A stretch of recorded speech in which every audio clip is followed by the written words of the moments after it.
олж авсан мэдээлэлээ та бүхэнд хүргэе. За давтамжийн нэгж нь бидний сайн мэдих өдөр бүр сонсдог гэрч юм байна. За гэрчийн үеийн тохиолдож буй үзэгдлийн 1 секундэд тохиох давтамжийн тоогоор тодорхойлогддог. За өөрөөр хэлбэл X гэрчийн давтамжтай гэдгийн тухайн үзэгдэл 1 секундэд X удаа давтагдаж байгаа гэсэн үг юм байна. За бүгдээрээ 432 гэрч дээрээ жишээ аваад үзье. 1 секундэд 432 удаа давтагдаж байгаа гэсэн үг байна.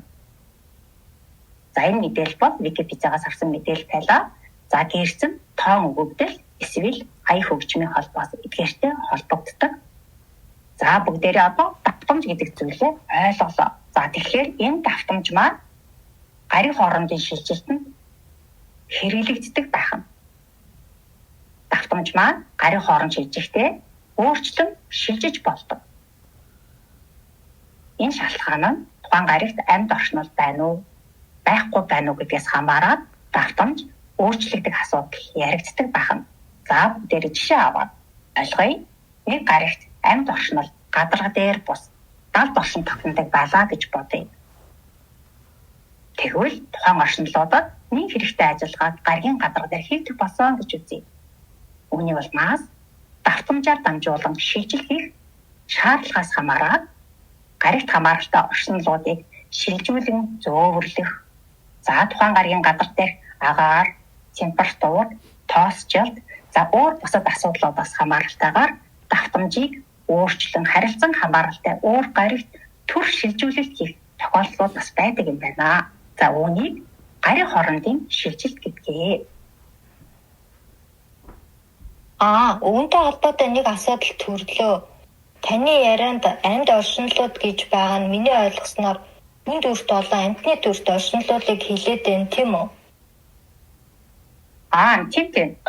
Хүн болон амьтны дүрт оршинлуудыг хэлж байгаа. За бүгдээрээ үүнийг сайн ойлгохын тулд за магадгүй шинэ найзууд маань ойлгоогүй байж магадгүй тийм ээ. Сайн ойлгохын тулд бүгдээрээ дахиад нэг өөртөө дэлхий гэдэг гариг дээр жишээ аваад үзье.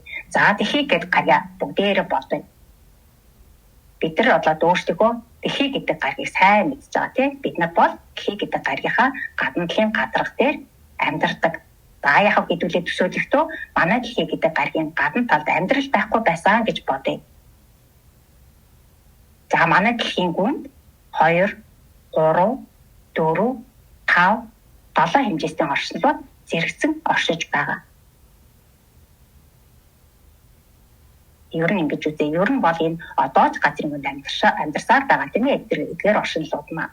За тэгвэл гаригийн гадарга дээр агаарын бүтцэд эсвэл тоосчлтанд давтамжаар дамжуулан өөрчлөлт оруулж шилжил хийх боллоо. Энэ үед гаригийн гүнд амьдарч байгаа оршинлуудыг зөөвөрлөх, шилжүүлэх шаардлага гардаг гэсэн үг.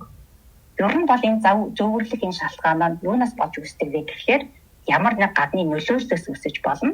За эсвэл тухайн гариг дотор амьдрах нөхцөл мууцсан байж болно. Тэгвэл эдгээр тохиолдолд хамааралтай амьд бүхнийг өөр хамааралтай гариг руу зөөвөрлөдөг байх нэ. Тэгэхээр энэ гариг хоорондын шилжилт нь иймэрхүү маягаар явагддаг байх нь. За ер нь бол ийм тохиолдлууд зөөвөрлөх тохиолдол урд нь бол цөөнтэйгээр тохиолдож байсан. За энэ тохиолдлуудад дандаа өндөр чадварт оршинлуудыг татан оролцуулж шилжилтийг хийдэг байсан байна. Гайхалтай юм аа. Бид ер нь дэлхийн гаригийнхаа бүтцийг ч бүрэн мэдэхгүй. Улаанбаатарын тоосыг ч арилгах чадахгүй байхад энэ таны ярьсан өндөр чадварт оршинлууд чинь бүр зөөвөрлөг, шилжүүлэх ажлыг гариг хооронд хийсэн байх нь яаж хийснийг төсөөлж чадахгүй байх шүү. Ер нь тэд өөр юу хийж чаддгийг. Тэд бол маш өндөр чадвартай, хувь биед бүр өөрийн эзэмсэн чадваруудтай байгаа. Эдгээр чадварынхаа хүрээнд бүх зүйлийг хийж чадна гэж би бодож байна. За жишээлбэл нэг жишээ аваад үзье. Нэг гариг сүрчлээ гэж бодъё.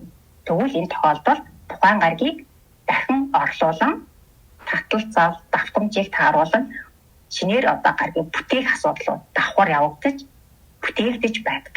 За жишээлбэл хэдүүлээ сар хэрхэн бий болсон талаар товч яриа л да. Дэлхийдээ ойр орших Тианет гэдэг усан гариг байсан. За энэ гариг бол Атлант лимөрчүүдийн тэмцлийн улмаас сүрж өгөө болсон гэдэг. За энэ сүрж өгөө болсон учраас дэлхийн тэнцвэрийг хадгалахын тулд тэр Тианет гаригийн оршин байсан төв байршилд нь сарыг байршуулсан. За өөрөөр хэлбэл Андромедчүүд буюу адаг чуулганыхны бүтээсэн гарын хоорондын сансрын хөлгийг авчран байршуулсан байх нэ. За тэгэхээр тар бол төр байршуулсан байгууламжмаа гэж ойлгох нь зүйтэй. За эндээс харахад өндөр чадвартай оршинлууд зөөвөрлөл, шийдвэрлэл битгийхэл бүтээгдмэл гарыг бол бүтээн цогцлоож байна шүү. Үнэхээр гайхалтай хариулт авлаа. Эхлээд л шууд мэдлэгээ гоё тэлж өгч байна. Тэгэхээр сарыг зөөврлөө авч ирж угсарч байршуулах ажлыг өндөр чадвартай оршинлууд хийсэн юм байна. Орчлын ертөнцийн энэ шилжилтүүдийн талаар нэмж бас ярьж өгөөч. За тэгээ. За энэ шилжилт бол бүхий л гариг, галактик энэ оршинлуудад бол явагдаж байдаг. За шилжилт бол манай дэлхийн гаригаас бусад гаригт бол ер нь бол байнга л явагдаж байдаг. Энгийн л ойлгох зүйл байдаг. За жишээлбэл бүгдээрээ нэг жишээ аваад үзье. 5 хэмжээстэй гариг байсан гэж бодъё. Энэ гариг нь болохоор амьдрах таатай нөхцөлтэй байсан. За мөн бусад оршинлуудад зэрэгцэн хамт амьдрах боломжтой тухай хүсэлтийг илгээгээд гаригтай хамтдаа суурьж болох талаар зөвшөөрсөн гэж үзье. Гэтэл бусад бол 8, 9 хэмжээстэй оршинлууд хамтдаа зэрэгцэн амьдрах хүсэлтэйгээ илэрхийллээ. Тэгвэл тухайн гаригийн бүтэц 5 хэмжээст байгаа. 8 болон 9 хэмжээстэйхэнтэй хамтдаа зэрэгцэн амьдрахын тулд ер нь яах ёстой вэ? Бүгдээрээ бодъё. Гаригийн үндсэн бүтцэд тэлэлт явуулах боломжит багтаамж хэрэг байгааг тооцно. Тийм биз дээ. Хэрвээ тэлэлт явуулах боломж багтаамж байхгүй бол бид бол 8 болон 9 хэмжээстэйхэнтэй зэрэгцэн хамтад амьдарч боломжгүй болно тийм ээ. Тэгэхээр хамгийн түрүү гаригийн тэлэлт явуулах боломжит багтаамжийг бодолтой байх нь. За судлаад боломжтой гэж үзвэл давтамж, цоронзон тохиргоо хийгээд олон хэмжээстүүдийг багтаах давхцал шилжилтийг хийдгээ. За ер нь бол гариг хоорондын шилжилтийн талаар ярьлаа. За бид эндээс юуг ойлгож авч үлдэх вэ гэхлээр бид өгнөд ярий. За гариг хооронд давтамж шилждэг юм байна. Энэ давтамж нь ухаан гариг шаардлагатай ямар ажиллагаа хийх гэж байгаагаас хамаарат өөрчлөгдөн шижиж болдог байх нь. Шаардлагатай шилжилтийг хийхин тулд тухайн гаригт амьдарч оршиж байгаа оршинлуудыг зөөвөрлөн шилжүүлж хийдэг байх нь. За мөн шилжилтийг хийхдээ тухайн гаригт амьд оршинл байна уу, байхгүй байна уу гэдгийг бас харгалзан үздэг байх нь. За эдгээр шилжилт нь тухайн гаригийн оршинлуудад хамтдаа зэрэгцэн аятай тухтай амьдрах боломжийг олгож байдаг байх нэ. За ингээд гариг хоорондын шилжилтийн талаар та бүхэндээ мэдээлэл өглөө. Тэгвэл бүх гаригуудаар шилжилт явагддаг юм байна. Энэ талаар сонирхолтой мэдээлэл хуваалцсан тунгаадаа талархлаа. Одоо тэгвэл манай гаригийн шилжилтийн талаар яриул сонсогчдод сонирхолтой байна хаа. Үүний талаар яриач гэж эрээгээ урьж байна. За сайн байцгаана уу? Бүгдээрэнд нь энэ өдрийн амар амгалан айлтгая. За та бүхэндээ манай гаригийн шилжилтийн талаар сонирхолтой. За шилжилт гэдэг нь маш өргөн сар хүрээтэй ойлголт юм. Шилжилтэнд байгаль, хүн, агаар мандал, цоронзон тойрог, таталцал, давтамж гээд эдгээрүүдэд бүгд шилжилт өдөр бүр явагдаж байдаг. Манай гариг таталцлын хуулийн дагуу соронзон орно нэг газраас нөгөө газарт далайгаас далайд соронзон орны шилжилт явагдаж байдаг. Мөн хамгийн энгийн ойлголтоор цаг агаарын шилжилт хүртэл явагддаг гэж ойлгож болно. Манай гаригийн амьд оршинлууд дээр ч мөн шилжилт явагддаг. За үүнд юу вэ гэвэл үүнд болохоор янз бүрийн ургамлууд, амьтад чавж гэх мэт хувьсан өөрчлөгдөж байгаа нь бас шилжилт явагдаж байна гэсэн үг юм. За жишээ нь тавьчин дээр маш тод харагддаг. Ирвэхэ гэхэд л өндөгнөөсөө гараад авгалтаагаасаа хөдөлгөөнгүй болж вянцлаг, утаслаг бүрхүүлээр хучигдсан хавар цагт хүүхэлдэйн бүрхүүлээсээ задарч бие гүйтсэн ирвэхэ болох жишээтэй байдаг шүү дээ. Яа харахгүй гаргийн шилжилт гэж байдаг юм байна. Тэгвэл хүн дээр шилжилт хийгдэнэ гэж байх уу? Тэгэлгүй яхав хүн бие бэлтрийн хувьд физик бие оюун санааны хувьд галт хэлбэрээр ухамсарт сүнсэн бийтэй. Хүмүүн заян төрсөн бүхэн өсөн томорч балчаар бага наснаас идэл залуунаас хижээл тогтун насаар дамжин ахмад өндөр насалдаг шүү дээ. Энэ бүхэнд физик бие гаднах байдлаараа өөрчлөгдөн өсөлт шилжилт явагддаг. Физик биеэс гадна хүний дотоодод сүнс ухамсар байдаг. Сүнс ухамсараа хөгжүүлэх ёстой гэж ихэнх хүн анзаардаггүй. Ухамсар сүнсэнд явагдаж байгаа хөгжлийг анхаарч ухамсараа тэлж сүнсээ хөгжүүлж чадвал физик бие цулаас цэрэг болж улмаар гэрлэн бит болтлоо хөгжин шилжилт явагддаг. Зөв. Энэ хүн дээр хийгдэж буй шилжилтэнд нөлөөлөх сөрөг хүчин зүйлс гэж байдаг юм болов уу? Шилжилтэнд нөлөөлөх сөрөг хүчин зүйлс гэж байдгүй гэвэл байдаг. Шилжилтэнд нөлөөлөх зүйл нь бол хотчлт юм. Хотчлтоос болж бусад хүчин зүйлсээс бид байгаль дэлхийтэйгээ энергийн солилцоо явуулж чадахгүй гацалтанд ороод хүн байгалийн шилжилтийн тэнцвэр алдагдаад ирсэн. За бүгдээрээ одоо бодоод үзье л дээ.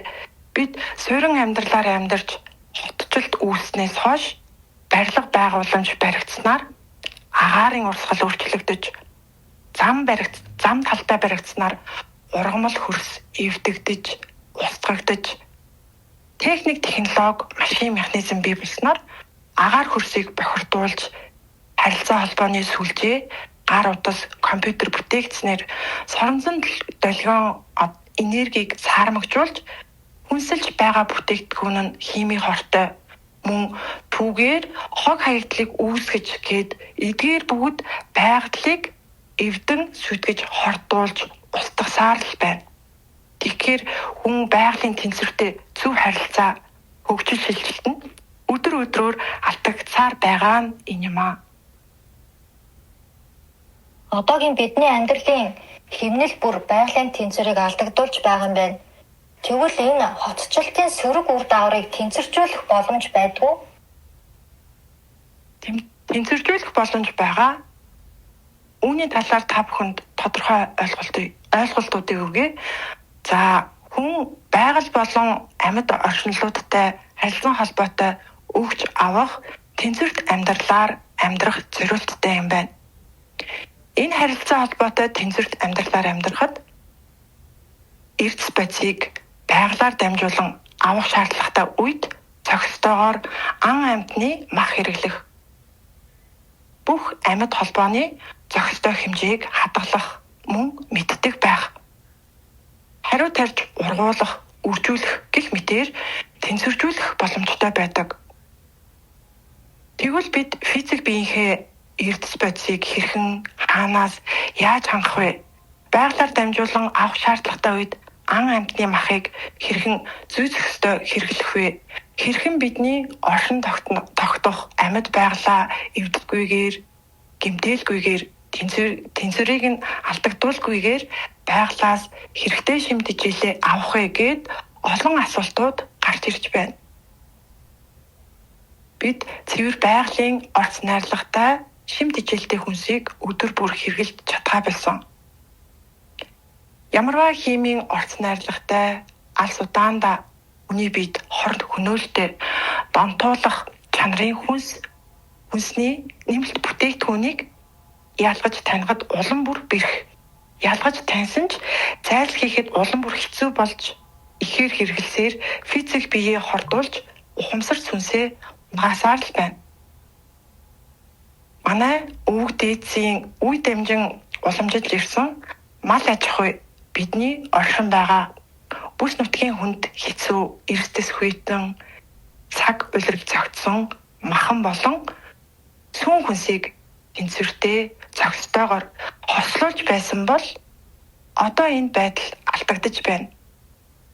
Мөн бэлчээр бохирдож малчид маань малын вакцинжуулалтаас цухтах аргагүй болж байна. Малын тоо толгоон тэнцвэр алдагдаж бэлчээрийн байгалаараа нөхөн түлжих боломж улам бүр хумигдсаар л байгаа. Хиймэл зохиомол үржүүлэг байгалийн бус өсөлтүүд тухайлбал хит их сүү гардаг, хит их мах гардаг, хит хурдан өсөж бойждог, мөн мах өөхний харьцааг өөрчлөх гээд зөвхөн мал аж ахуйн салбар дэх гажуудалтуудыг л гэхэд өвүүлж баршгүй. Ер нь амьд байгалийн тэнцвэрийг хадгалах асуудал зөвхөн хүнсэн дээр биш, бидний эргэн тойрондох бүхий л зүйл дээр яригдана. За тухайлбал бид хотчлтыг буруу хийсний улмаас цементэн хотуудыг олноор барьж байгуулсан. Нэг мэтгэд байглаасаа алсарнаа ухаармагц модон байшин барилгын материал ногоон хот гэж хошуураад үүнийг хурдан аргаар шийдэх гэж мөн л ой ногоон бүсээ эвдэж сүйтгэх хажуудалд орж байгаа. За бүрт модон дээр жишээ авч үзээ л дээ. Модонд л гэхэд маш олон зүйлийн амьтад биетүүдийн амьдрал оршин тогтнож байдаг. Том, жижиг хөвгтөн шавж нэг ба олон эст амьтад газрын гадаргуу болон гүнийн нэм бактери гээд ихэнх төрөл зүйлийн амьтдын орчин амьдрал нь мод байдаг. Навчид модод л гэхэд хөрсийг цэвэрлдэг бол шилмүс модод хөрсийг бэхжүүлж цаашилбал самзан орны эргэлт агаар нарны чанарыг өөрчилж ургамал ургах боломжийг бүрдүүлэх гээд олон зүйлийн ашиг тус үүрэгтэй. Гэвч хүмүүс бид модноос жимс цамрыг нь авах гэж эмтэн байшин барих гэж аль тэгш гойлог идэр залууг огтолж тайрна. Үүгээрээ мод төдийгүй амтны оршин амьдрах орчныг эвдэж, хөрсний гадаргыг эвдэж сүйтгэн, газрын гүний жигийг тасалж, байгаль экологийн сүйрэл рүү байгаль орчноо төдийгүй өөрсдийгөө ч мөн чивсээр л байна. Үнэхээр тийм шүү. Гариг хоорондын шилжилт, гаригийн шилжилт гэж байхаас гадна хүн дээр шилжилт явагддаг юм байна. Зад сэдврүүгээ оръё. Хөгжил төвшлийн шилжилт гэж түрүү хэлсэн. Энэ яг юу юм бэ? За, хөгжил төвшлийн шилжилт гэдэг бол гариг, галактик, орчлон ертөнцийг дамсан ойлголт юм. Орчлон ертөнц тэр чигтээ мөнхийн хөдөлгөөнд оршдог. Бүх зүйл өөрчлөгдөн хувирж мөнхийн хөгжин дэвшиж байдаг байх нэ. За тэгвэл гаригийн хувьд авч үзье. Их үсрийн бүтээсэн гаригт анхны оршинлууд ирж суурьших хүртэлх анхны бүтцээрээ байдаг. Амьдрал оршин тогтнож эхэлснээс хамааралтайгаар байнга шинжлэгдэж байдаг. Шинжлэл өөрчлөлтүүд нь тухайн гариг дээр байгаа амьд оршинлуудын нөлөөллөөс мардаг. Тухайлбал амьтдын хөдөлгөөнөөр гадаргуу, чулуулаг өөрчлөгдөх 1 ба 2 эст амьтад болон бусад төрөл зүйлийн амьд биетүүд байнга нөлөөлдөг учраас өөрчлөгддөг байна. Маш ойлгомжтой байлаа. Ирээдээ гэлээ. Тэгвэл одоо өмнө нь хэлсэн шилжилтүүдийн хамгийн сүүлийн асуулт бол физик биес энерги бие шилжих шилжилтийн талаар ярьж өгөөч хэмээн мөн хоёр хичээгээ өрье. За бидний физик бие шилжилт цаг хугацааг туулах явцад хөрслийн үндсэндээ энерги бүтцээр явагдаж идэг байна. Тэгээд бидний физик биеийн бүтцийг энерги сэрэг төлөвлөхөд боломж байна уу гэвэл байна. Манай гаргийн агарын даралт бүтэц, торонцон долгионы татцал, үнд тул бүтцтэй физик биегээд олон хүчин зүйлийн улмаас хүний физик биеийг хөнгөн сэрэгт энерги төлөвч шилжүүлэхэд цаг хугацаа ордог байна тийм. Бидний физик биеийн бүтцийг энергийн зэрэг төлөвт шийдвэрлэхэд амьдрах орчин, хоол, хүнс, бодол санаа их нөлөөлдөг. Хүний бие мэдрэхүйн 5 эрхтнэрээ тэжээгдэн байдаг байд. Бид амьсгалах бүрд агаараар хоолдож байдаг шүү дээ.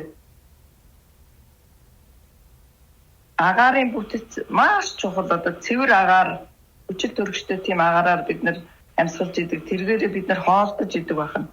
Бид хад байгаа зүйлээ тусдаа хадгалж авдаг. Өвдөдс маань ясны уг нь хамар, цусны уг нь нүд гэж ярьдаг байсан. Одоо яагаад тэгж хэлдэг гэхээр хүн нүдэрээ харж байгаа зүйлээ цусныхаа таласт нь бичиж авч идэг. Энэ нь хүний сэтгэл санаанд бас нөлөөлж идэг байна. Тэгээд чихээрээ сонссон бүхнээ ухамсартаа хадгалдаг. Одоо монголчууд чинь хүүхдээ гэртээ ууж орхичоод ингээд гадуур ажил төлөвлөлт хийгээ явж байхад тэр хүүхдүүд ингээд гадна дотор чимээг анирдаа сууж байхдаа аав ээж гэж юу дуурчаа нэтэр гэдгийг ухамсартаа ингэж хадгалж авдаг байсан юм. Тийм учраас нөгөө ухамсарын тэлэлт их сайн байдаг явагддаг байсан байна. Тэгээд бид нар ч гэсэн байгалийн чимээг анирдан тайвшрал олж ядраа тайлдаг шүү дээ байгальд очицлоо.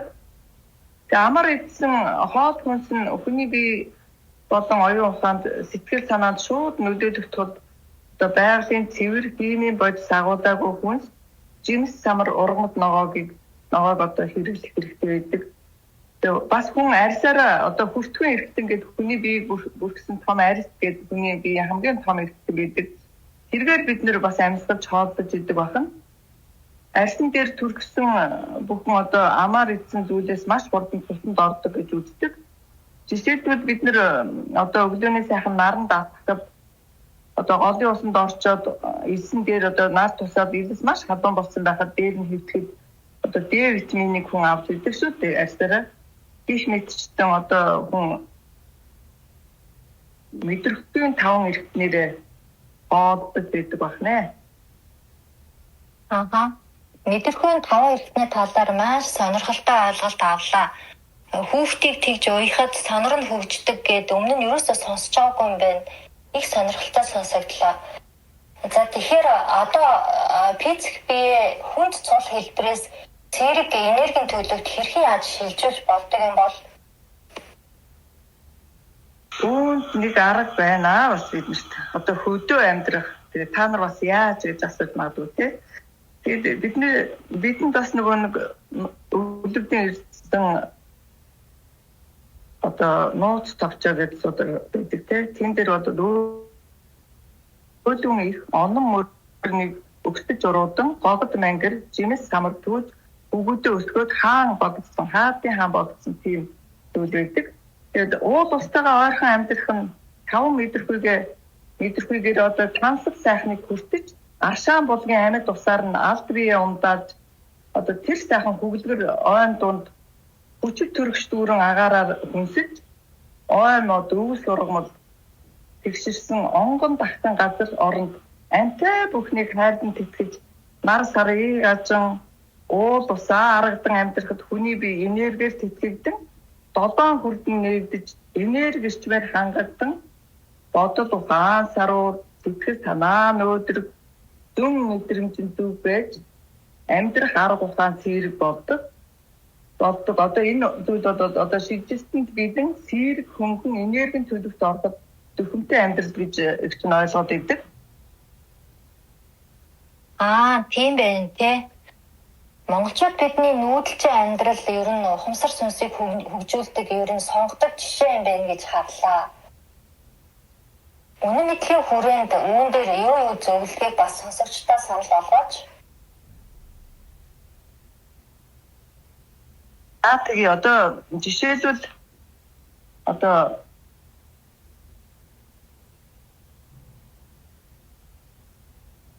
хүн бол монголчууд чинь Монголын өргөн удам нутагт өөрийн дураар бэлчээрлэн явдаг малын түүх хэмээр дамжуулан бид маш олон төрлийн эрдэс бодисыг авч үздэг. Энэ тухай Монголын их сайнгийн гэрүүлэгт Ямбын Эренцэн гаднаас ирсэн нэг эрхэмтэй ярилцаж байхад нөгөө гаднаас ирсэн хүн та нарын одоо хоол хүнсэнд мах сүүл годоо байхын ногоо гэдэг хэрэгтэй шүү дээ. Ингээд 90 гоо төвсөн чинь 90 гоо. Та нарын иддэг тэр ногоо чинь гарын 10 хуруунд л багтдаг. Бид бол 500 гаруй төрлийн өв сургамлыг 5 хушуу малаараа дамжуулан боловсруулж иддэг гэж хариулж ирсэн байгаа юм. Сонсохгүй юм миний ярьж байгаа юм. Миний одоо энэ техник. За одоо тэгээд үнэн мэдлийн хүрээнд одоо хүнд тул битээ сэр хөнгөн төлөврөө шилжүүлэхийн тулд ямар хоолтыг зөвлөдөг вэ гэж та нар надаас асуусан байх тийм ээ? Тэгээд энд болохоор одоо гений өөрчлөлтгүй, химийн нэмэлтгүй одоо байгалийн цэвэр хоол хүнс хэрэглэж ивэл одоо сайн гэж зөвлөдөг. Амтдагч байхгүй, айдасгүй, химийн бордоогоор бордоогүй гэх мэт чинь тийм ээ. Тэр одоо үнэн мэдлийн хүрээнд одоо биднээс идэж болохгүй хоол хүнсийг бас зөвлөдөг. Үүнд болохоор одоо мах идэхгүй. Улаан буудаагаар хийсэн цагаан одоо гурилан бүтээгдэхүүнийг хэрэглэхийг хоригддог, чихэрдэг зүйл, элдв юм тан, химийн найрлагатай зүйл хэрэглэхгүй гэж зөвлөдөг. Жимснээс одоо банан, усан үзэм, харус эдгийг хоригддог тийм ээ. Яагаад одоо хоригддог вэ гэвэл эдгээр энэ бүхэн бодвол хүний одоо ухамсар сүнсний хөгжид сөрөг нөдөө үзүүлдэг байна.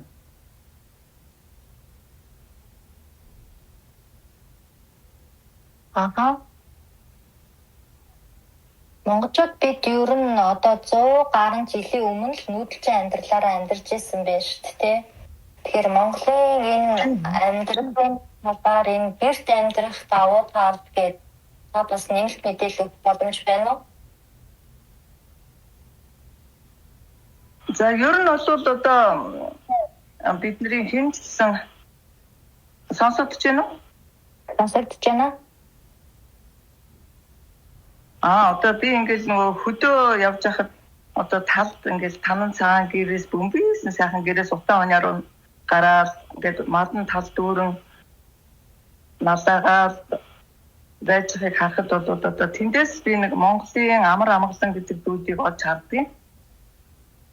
Мадан бол өөрийн дураар бэлчээрсэн идэж шилжээдэг тийм ээ. Тэгээд 5 хошоо малын одоо түүх шимээр дамжуулан бид олон төрлийн одоо эрдэс бодисыг биендээ авч идэг. Тэгээд гэрийн тухай танарт хэлэхэд бол одоо тэр гэрт амьдрын нүүдлэж амьдрах соёл бол одоо их дэлхийгээ хайрлах хамгийн том одоо ухаан байсан байгаа. Монголчууд чинь одоо гэрээ барьчаад нэг газараас нөгөө газар нүүж шилжин нүүдлэж амьдрах нь газрынхаа хөрсийг хайрласнтай холбоотой гэдэг.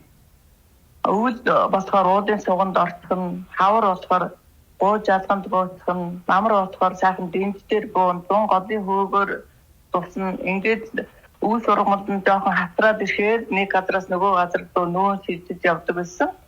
Ингэхдээ нэг жоохон гадас байсан ч гэсэн түүнийгээ цугалж аваад нөхөнд нь сүү тусаагаад түүнийгээ боддог байсан байхгүй юу?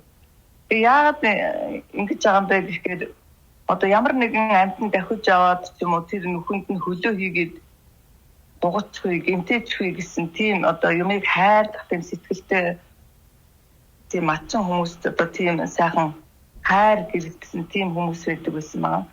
Тэр одоо цаг хугацааг туулах явцдаа одоо бид нэр одоо төсвөр төвчээртэй, ухаантай, юмыг хайрлах тийм сэтгэлтэй, тийм ард түмэн гэж би боддгийг. Гэрийн тухай бол одоо тэр бөмбөйсэн бөмбөр цагаан гэртээ хэдэн хүн амьдарсан, хэднээ хүн хамтайсан бидгтсэн гэрт багтдгийг. Гэрийн тухай өөрийнхөө одоо нэг мэддэг ганц нэг зүйлээ хэлэхэд одоо гэр одоо ингээ хаалгаа онгоод хотол гэрт агаар орж ирээл одоо ингээд гал голом тийм тойроод тооноор нь гараа явуулдаг. Тэр гаднаас орж ирж байгаа агаар. Тэгээд одоо гэрт одоо тийм одоо янз бүрийн энерги ерөөсөө муу энерги тийм хоримтлагддаг байхгүй юу? Нэгдүгээрт, хоёрдугаарт болохоор гол нь гал үсдэгдэг. Тэр асчсан галаар одоо ингээд хүн цэвэрлэгдэж бидний энерги тэтгэгдэж байдаг. Тэгээ одоо гэрт бас гэрээ чинь хоньны ноос, малын ноосоор эсгий хийгээд бөмбөг сайхан бүрддэг, дулаахан байдаг. Эсгий бол гаттай одоо малын ноос үсэг хийдэг болохоор гаттай тийм зүйл идэг. Дуун нь болохоор бөмбөг сайхан давхарлаад өвд болохоор дуун нь болохоор нөгөөдгөө жоохон нэнгэтдэг. Тэгэхээр дуун сэрүүхэн өвдөө дулаахан ийм сайхан суу цаанаас чаашин дөөгөд явах боломжтой.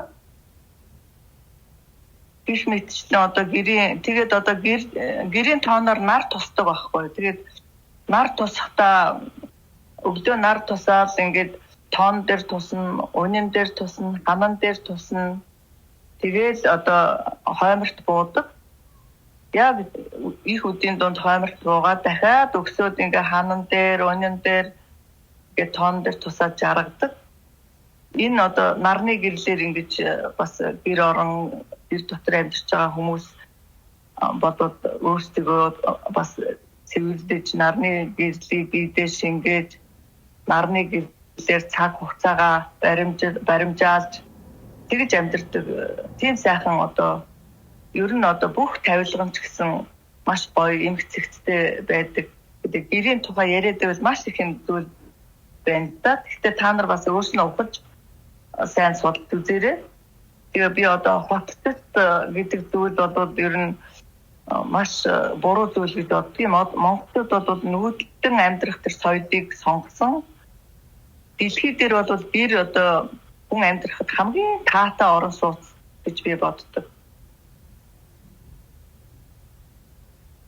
Аха. Маш гоё мэдээлэл авлаа. Энэ Монгол нүүдэлчин амьдрал гэдэг бол тэр чигтэл одоо бидний ухамсар сүнсийг хөгжүүлэхэд зориулагдсан зүйл байна гэж ойлголоо. Бид нар одоо өөрсдийнхөө физик биеийг цэвэрлэхэд галаар цэвэрлэдэг, нараар цэвэрлэдэг. Тэгэхээр Монгол гэр бол энэ хоёроор хоёулангаар нь өдөр бүр цэвэрлээд Монгол гэрийн доторх орчин бол өрөөлт цэвэрлэгдчихэд юм байна гэж ойлголоо. Маш гоё мэдээлэл байлаа. За тэгээд шилжилтийн талаар энэ ойлголтуудыг авлаа. Тэгээд олон шилжилтүүд байдаг юм байна. Монгол ахуй мөн чанарыг харуулсан гоё мэдээлэл хуваалцсан мөнх хэрэгчтэй талархлаа. За одоо орчлон ертөнцийн талаарх мэдээлэл их сонирхолтой санагдаж байна. Энэ талаар мэдээлэл өгнө үү хэмээн нарангаа урьж байна. Бано. Одоо сонсогдож байна. Одоо орж ирлээ. За бүгдэнд нь өдрийн мэнд хүргье. За та бүхэнд орчлон ертөнцийн талаарх мэдээллийг хүргье. За орчлон ертөнц гэдэг бидний төсөөлж чадхааргүй асар том уудам орон зай байдаг бөгөөд тэнд түн бумн гариг галактикууд бий. За тэдгээр бүх гаригууд их усрын хүслээр бүгднийг гараанаас зэрэг үүсгэн бүтээгдсэн байдаг.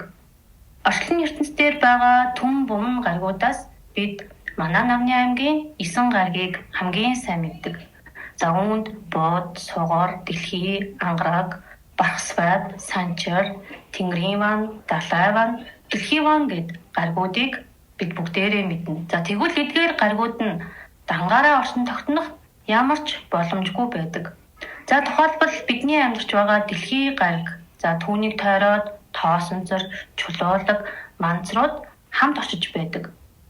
Өөрөөр хэлбэл эдгээр нь бүхэлдээ нийлж байж тухайн гаригийг бий болгодог гэсэн үг. Тэгэхээр орчлон ертөнцид байгаа бүх гариг түүнийг даган хамт орших тоосонцор, чулуулаг, манцруудыг бүхэлд нь үүсмэл одон бүтээгдэхүүн гэж хоёр ангилдаг юм байна. Зөв. Тэгвэл үүсмэл оршин тогтод түүний гарал үүсэл үсэн бүтээдэг талаар бидэнд тайлбарлаж өгөөч. За тэгээ үүсмэлийг оргуу хаоснаас үүсгдэг. За ингэхдээ анхны тоосонцроос эхлээд хөгжмийн дуу авийг хэмнэлээр дамжуулаад үүсгэн байгуулдаг. За тэгэхээр энд хөгжмийн дуу авийг гэдэг ойлголт орж ирж байна. За тэгэхээр орчлон ертөнцийн бүх орон зайд хөгжмийн дуу аваа химнэл байдаг гэж ойлгож байна. Тэдгээр орон зайд байгаа хөгжмийн дуу аваа химнэл нь нэг орон зайгаас нөгөө орон зайд шилжиж байдаг. Тэгэхээр тэрхүү дуу авааг нэгтгээд дахин дуу аваагаар цохиж бөөгнөрл үүсгэв. За анхны бөөгнөрлийн бүтц дотор молекул, үндсэн бактери, эсийн үүсмэлийг цул олгонд байрлуулад гадаргууг нь нотгороо дахин дуу аваагаар чичирхийлд үүсгээд тоосонцруудыг бөөгнүүлээд бүтээгдэх нь ерөнхийдөө үүсмэл гараг юм аа. За тэгвэл үүсмэл гарагийг хэрхэн бүтээдэг талаар ярьж өгье. Үүсмэл гараг түүнийг тойрч дагам ноших бусад төрөл зүйлийн бүтцүүд тэдгээрийн анхны гарал үүслийг тодорхойлдог. Тухайн гарагийн ерөнхий бүтцийг байгуулахдаа хэдэн хэсгээс бүрдэх, ямар хэлбэр дүрстэй байх, олон давхрагтай байх уу, дан давхраг бүтцтэй байх уу зэрэг олон хэв шинжийг тодорхойлох хэрэгтэй байдаг. За тухайлбал манай нарны аймгийн 9 гаригууд дээр жишээ татж үзье л дээ. Манай нарны аймагуд бүтцээрээ хэлбэр дүрсээрээ адилхан байдаггүй. Түүнтэй адилхан тухайн гарагийн бүтцээсээ шалтгаалаад зарим гараг дээр амьдрал байгаа, зарим гараг дээр амьдрал байдаггүй. Үүнтэй адил бүх гараг өөр өөрийн бүтцээр бий болдог бөгөөд гарагийн гарал үүсэл нь өөр өөрийн онцлог шинжтэй байдаг. За тэгэхээр үүсмэл гарагийг хатуулдаг, сэрэг, цул бүтцтэй, мөн олон давхрагтай, дан давхрагтай гэх мэтээр бүтээж болдог байх нэ. Энэ бүх гаралд үүсэл таталцал нь харилцан холбоотойгоор оршин тогтнож, бусад гараг галактиктайгаа нэг шугамд зэрэгцэн оц гарцаар холбогдно, оршин тогтнодог байна. Үнэхээр сонирхлыг их төрүүлж байна. Тэгвэл бүтээгдэхүүн оршин тогтож түүний гарал үүсэл хэрхэн бүтээдэг талаар бидэнд мөн тайлбарлаж өгч болох уу? Болно. За бүтээгдэхүүн гарагийн хувьд хин, хизээ, хаана, юу бүтээх зэргээс хамаардаг харьцангуй ойлголт байдаг. За орчлон ертөнцид бүх зүйлд харилцан хамааралтай оршин тогтнож байдаг. Гаригууд бүгд хөгжмийн хэмнэлай дүрсээр холбогдно, энергийн нэг шугамн замтай холбогдно оршиж байдаг. Түүний холбоос гаригуудын аль нэг талд хөгжмийн хэмнэл алдагдвал оршин тогтнолын хувьд эвдэгдэх аюултай. Тиймээс энэ эрсдлээс хамгаалахын тулд бүтээгдэхүүн гарагийг бүтээдэг байна. Гэхдээ дахин бүтээх бүхий л арга ажиллагаа нь бэлэн байдаг бөгөөд дохио ирэх мөчөд орчлон ертөнцийн техникийн баг яаралтай ажиллагаанд ордог. Гарагийг шинээр бүтээн байгуулах нь гэхдээ шууд хийгдэг асуудал бас биш ээ. Тийм учраас жижиг деталууд угсрахад бэлэн хийцүүдийг урьдчилан бэлтгээд аль нэг бааз гараг дээр байршуулсан байдаг. Гайхалтай юм аа. Орчлон ертөнцийн бом гаргууд оргуу хоосноос хэрхэн бүтдэг талаар маш сонирхолтой зүйлийг бидэнд ярьлаа. Тэгвэл одоо гариг бүтээх үйл явц нь нууц байдгүй? За гариг бүтээх үйл явц нь нууц байдаг. За орчлон ертөнцид олон гариг бүтээх үйл ажиллагаа явагдаж байдаг. Бөгөөд тэдгээрийг бүтээх үйл явц нь нууц байдаг. Гаригийг бүтээхдээ орчлонгийн таталцлын хуулийн дагуу тухайн гаригуудын насжилт, амьтаа, амьгүй зэргээс хамаарч мөн дараагийн орчнолуудад шинэ амьдрал бүтээх, эхлүүлэхэд зориулж гаригийг бүтээдэг байна. Анх их үүсвэр бүх гаригуудыг нэг гараанаас үүсгэсэн байдаг. Тэдгээр гаригуудаас явцын дунд зарим нь сүрдэг ба түүнийг нөхөх зорилтоор орчлон ертөнцийн тэнцвэрийн хуулийн дагуу гариг бүтээдэг байна. Уучлаарай, цаашаа явахаас өмнө нэг асуулт асуучих. Энэ үүсмэл бүтцтэй гаригууд өөр хоорондоо ямар онцлог ялгаатай вэ? Ер нь ялгаа байна уу? Ялгаа байлгүй яах вэ? За гариг бүр өөрийн оршин тогтнох бүтцтэй.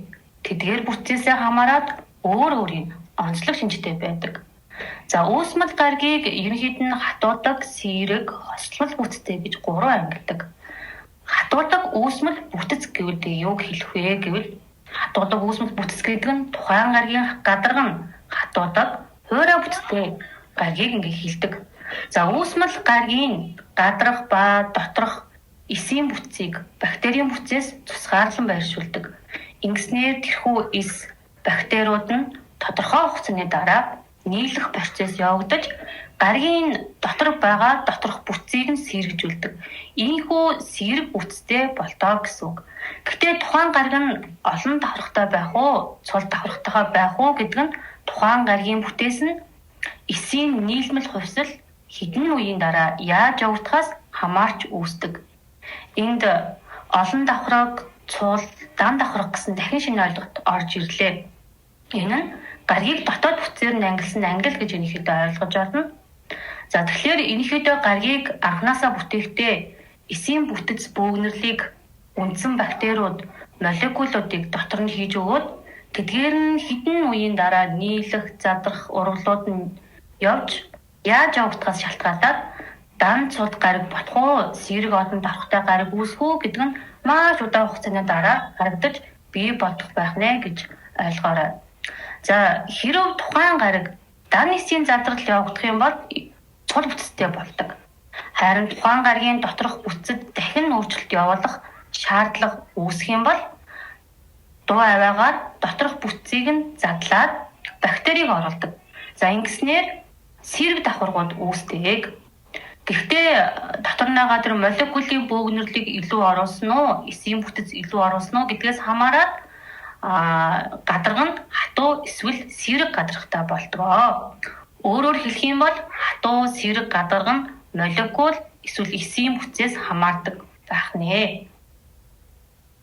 Маш нарийн зүйл байна. Тэгэхээр үүснэл гаригийн гадна хүрээний бүтэц сэрэг дан давхаргатай, сэрэг олон давхаргатай, цул давхаргатай байх нь ямар учиртай юм бэ? За тэгэхээр үүсмэл гаригийн гадна хүрээний бүтц нь сэрэг дан давхаргатай, сэрэг олон давхаргатай байгаа нь ерөнхийдөө олон янзын зориудад бас шалтгааны удмаас ингэж бүтээгддэг гэж ойлгож байна. За тухайлбал сэрэг олон давхаргатай, цул дан давхаргатай гэдгээс хамаарч амьдрал оршин тогтнох боломж гардаг. За сэрэг дан давхаргатай гаригийн гадна амьдрал үүсгэх боломжгүй хідээж техник судалгааны үйл ажиллагаа явуулах зорилготой ийм бүтцтэй гариг байдаг. За харин тухайн гаригийн давхарга нь олон байх шалтгаан нь гаригийн эргэлт явцын дунд соронзоо орны үрэл дээр гаригийн гадуурх тойрогт тэлэлт явагдана, томруулах матриц бүтээх зорилготойгоор олон давхаргатай буюу одоо сэрэг олон давхаргатай болгож үүсгдэг байна. За тэгвэл үүсмэл цул давхаргатай гаригийн гадарга нь сэрэг бүтцтэй байдаг бөгөөд үүнд амьд оршнол оршиж амьдрах боломжгүй байхыг сэрэг цул дан давхаргатай гэж ерөнхийдөө ойлгож олно. Өөрөөр хэлэх юм бол цул байна гэдэг нь нэгт байна, сэрэг байхгүй байна гэсэн үг. Тиймээс л нэгт гариг дээр ямар ч амьдрал үүсэх боломжгүй юм байна гэж ойлгож байна. Таны ярианаас үүсмэл гаригийг бүтээхийн тулд тухайн гаригийн зориулал үүнээс хамаарч ямар бүтэц байгууллагатайгаар бүтээх үү зэрэг олон шалтгааныг нарийн тооцож байж гаригийг бүтээдэг юм байна гэдгийг ойлгож авлаа. Тэгвэл үүсмэл цул бүтцтэй гаригийн бүтцийг өөрчлөх боломжтой юм уу? Мэдээж боломжтой. За тухайн үүсмэл гариг оршин тогтнох явцдаа аль нэг оршинод тухайн гаригийг нээсэн гэж бодъё. За тэгвэл тэрхүү үүсмэл гариг дээр тухайн орчинд нь өөрийн баазыг байгуулах, эсвэл олон хэмжээстүүдийг давхцуулан байгуулах, за техникийн ажиллагаанд ашиглах тийм шаардлагын улмаас гадна болон дотор байгаа тэр бүтцэд баг зэргийн өөрчлөлт хийх тохиолдол байдаг. За гэхдээ тухайн гаригт аль нэг орчинлууд санал тавьсан тохиолдолд ингэж нэмэлтээр өөрчлөлт хийдэг. За ингэхдээ орчлон ертөнцийн татслын хуулийн дагуу анхны хатуулга бүстэй байгаа гадаргууг бусад шилжүүлэн суулгатай. За тухайлбал дуу аваагаар доторх бүтцийг нь задлаад бактери оруулаад эхлээд сэрэг давхруудыг үүсгэнэ. За ингэхдээ молекулын бөөгнөрлийг илүү оруулах уу, эсийн бүтцийг илүү оруулах уу гэдгээс хамаарат нөгөө гадаргын хатуудгийг ингээд зөөлрүүлж чулуулга бүтцтэй болгодог. За үүний дараа соронзоо орны таталцлаар ус агаарыг бүрдүүлж өгдөг.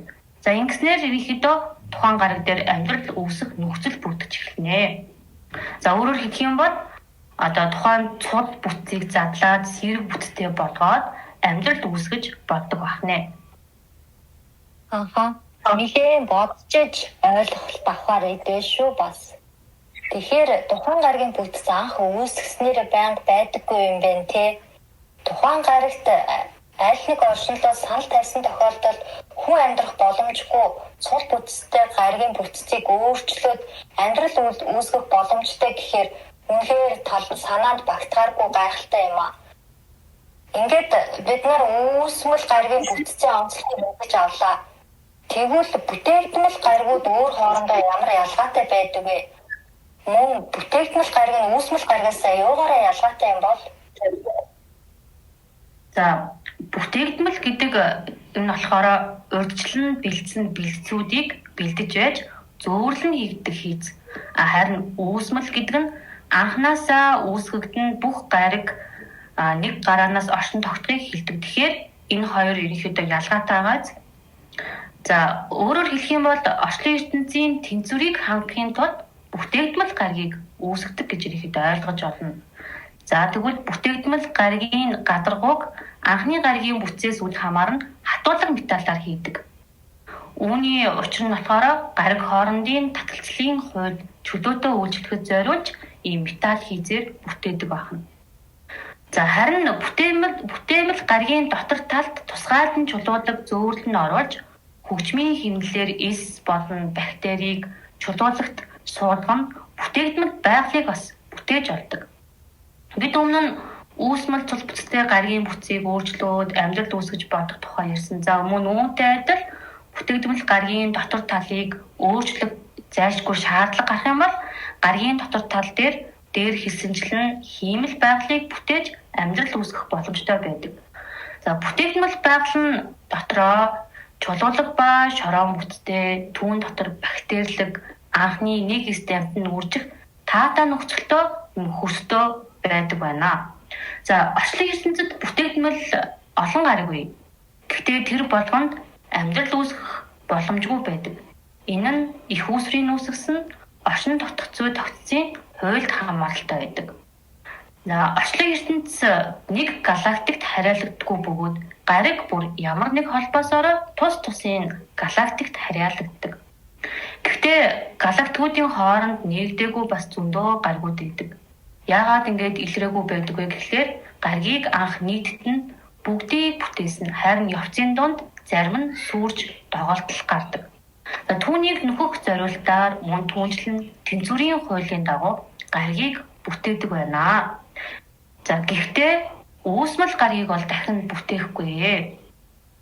Тэгэхээр орчлон ертөнцийн хуулийн дагуу бүх гаригуудыг их үүсвэрийн хүслээр нэг гараанаас буюу оргуу хоосноос бүтээгдсэн бөгөөд тухайн гаригийн бүтэц за үүсмэл үү, бүтээгдэхүүн үү, за эсвэл амьтаа юу, амьгүй зэргээс үл хамааран өөр хоорондоо нэгт харилцан хамааралтай оршин тогтож байдаг. За тухайн гаригийг бүтээхдээ хинд ямар орчнолуудад нэмэлтээр гариг хэрэгцээтэй байна гэх зэрэг олон шалтгааны улмаас бүтээдэг бол гариг түүнийг хайж олох, нээх, амьд болон хиймэл амьдрал бүтээх нь тухайн орчнолуудын асуудал байдаг. Тэгэхээр гариг түүн доторх бүх амьд орчнолууд мөн орчлон ертөнц дээрх бүх гариг галактикууд хоорондоо нэгт харилцан хамааралтай оршин тогтдог юм а гэдгийг мэдэх нь хамгийн чухал. Эцэж сонсож байгаа сайхан дахин сонсч зүгөөсөө ойлгох юм байна гэж бодлоо. Бололоо наганда. За үүсмэл гариг гэдэг анханасаа үүсгэгдсэн байдаг бол бүтээгдмэл гаригийг тусгай техникийн багаж гэдгийг ерөнхийдөө ойлгож авлаа. Үнэхээр сонирхолтой юм аа. Тэгэхээр бидний мэдэх бүтээгдмэл гаригт ямар гаригууд байдаг бол үүнийг бидэнд сонирхолж өгөөч хэмээн хайрлаагаа урьж байна. За байна уу, сонсогдож байна уу? Одоо ороод ирлээ. За бүгдээрээ сайн байцгаана уу? За бүгдээрээ гариг ба түүний үүсэл оршин тогтцын тухай бүрэн ойлголттой болсон. Тэгэхээр мэдүүлээ бүтээгдэхүүн гаригууд болох нар сар хоёрын тухай ярилцъя. Дээр сарны талаар ярьсан учраас нэмэлтээр дараах мэдээллийг өгье. Сарыг наанаас нь харахад гаригч юм шиг харагддаг боловч үнэндээ сар бол цаад талаас нь очиод харах юм бол угсарсан төмөр хэцүүд байдаг байна. Өөрөөр хэлбэл чулуулах бүтцтэй гариг биш байна. Төмөр бүтцтэй буюу харь оршинлуудын сансрын хөлөг юм. Дотроо олон тавцантай, гариг хоорондын хөлөг зогсох олон зогсоолуудтай, амралтын байгууламжтай байдаг. Ерөнхийдөө бол харь гаригийнхны дамжин өнгөрөх бааз тэнд байрладаг. Мөн судалгааны байгууламжууд болон олон төхөөрөмжүүд байдаг. Эдгээр төхөөрөмжүүд буюу генераторууд нь дэлхий рүү доод давтамжийг цацдаг байна. Энэ гаригийг хар биетүүд эзэмшдэг бөгөөд тэд дэлхий гариг дээр туулалт хийхээр ирсэн сүнснүүдийг дахин буцаахгүй тулд бүхий л үйл ажиллагаагаа зохион байгуулалтаар явуулсаар байдаг байна. Тиймээс саранд мөргөж хүслээ хийлэх, гуйх, сүүс айлаа өргөж болохгүй байна. Ингэвэл та саран дээр хар биетүүдийн ажилуулж байгаа төхөөрөмжөнд өөрийнхөө мэдээллийг алдаа гэсэн үг. Жишээлх юм бол хэдэн удаа энэ гариг дээр төрөлт авсан бэ? Аль гаригаас ирсэн бэ? Хэдэн хэмжээстээс ирсэн бэ? Аль галактикийн харьяаны биет оршнол вэ? Хөгжлийн хувьд хэр хөгжилтэй хувь битвэ гэх мэт бүх мэдээлэл алдах болох нэ. Сар биднийг харахад яг л гариг юм шиг харагддаг. Яагаад вэ гэхлээр гадуураа 2 давхар килограмм дүрстэй байдаг байна. Энэ нь тухайн гаригийн үнэн бодит байдлыг нуух зорилгоор хийгдсэн байдаг байна. Сар маань угсарсан төмөр хийцтэй сансрын хөлөг байна штэ.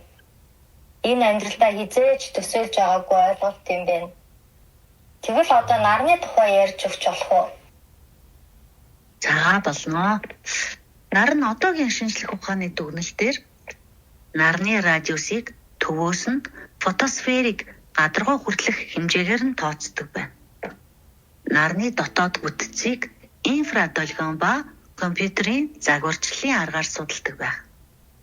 Нарны нийт массын 74%, эзэлхүүний 95%-ийг ус төрөгч, харин нийт массын 25%, эзэлхүүний 7%-ийг гээл бүрдүүлдэг гэж үздэг байх нэ.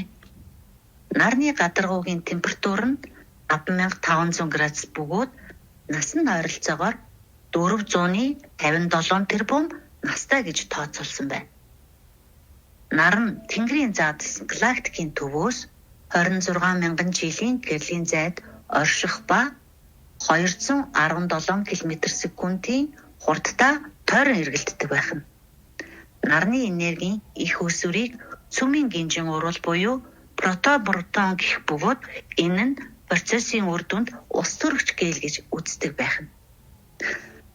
Нар нь төгс бөмбөлөг хэлбэртэй. Диаметр нь дэлхийгээс 109 дахин урт.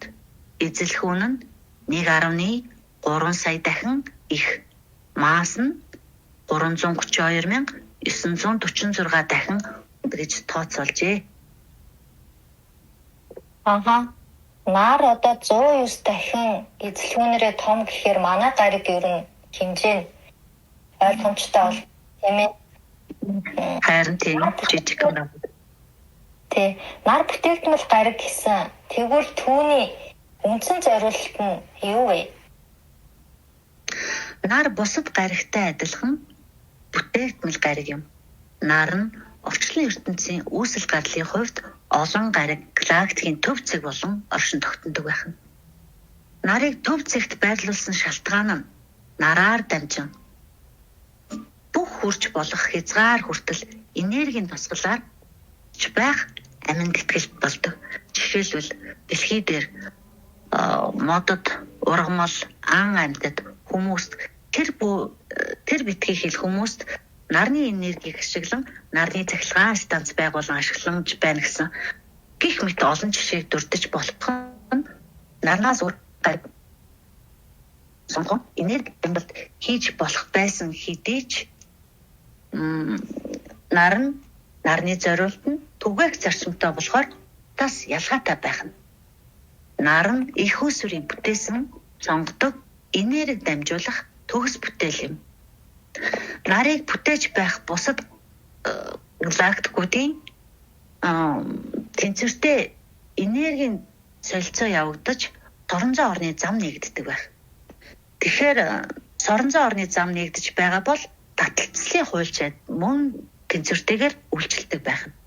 Үүнийгээ дагаад орчлонгийн олон гаригийн давтамж мөн өгч авалцсан эргэлзний тэнцвэрийг хадгалдаг байх. Нар өөрөөсөө энерги ялгаралдаггүй. Харин техникийн хүчээр энерги түгээлт явагдаж байдаг байх. Энерги наран дээрээс түгээхийн тулд хөгжмийн аяг шиг буюу дуу авааны долгионоор дамжуулан хурдтай хүчит энерги цацраан түгээдэг байх. Гариг түүнд орших оршинлууд нь сансар огторгууд орших бактери ням бүгд энергиэр хооллож тэжээгдэн оршин тогтнодог байх нэ. Их сонирхолтой юм байна уу? Тэгэхээр наран дээр амьдрал байдаг гэж ойлгож болох уу? Тийм ээ, наран дээр амьдрал байдаг гэж ойлгож болно.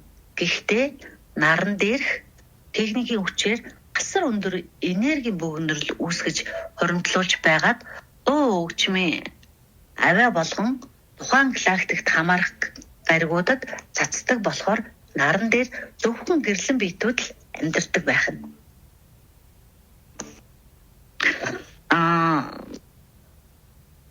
Тиймээс наран дээр физик биет болон энергийн биетүүд амьдрах боломжгүй юм.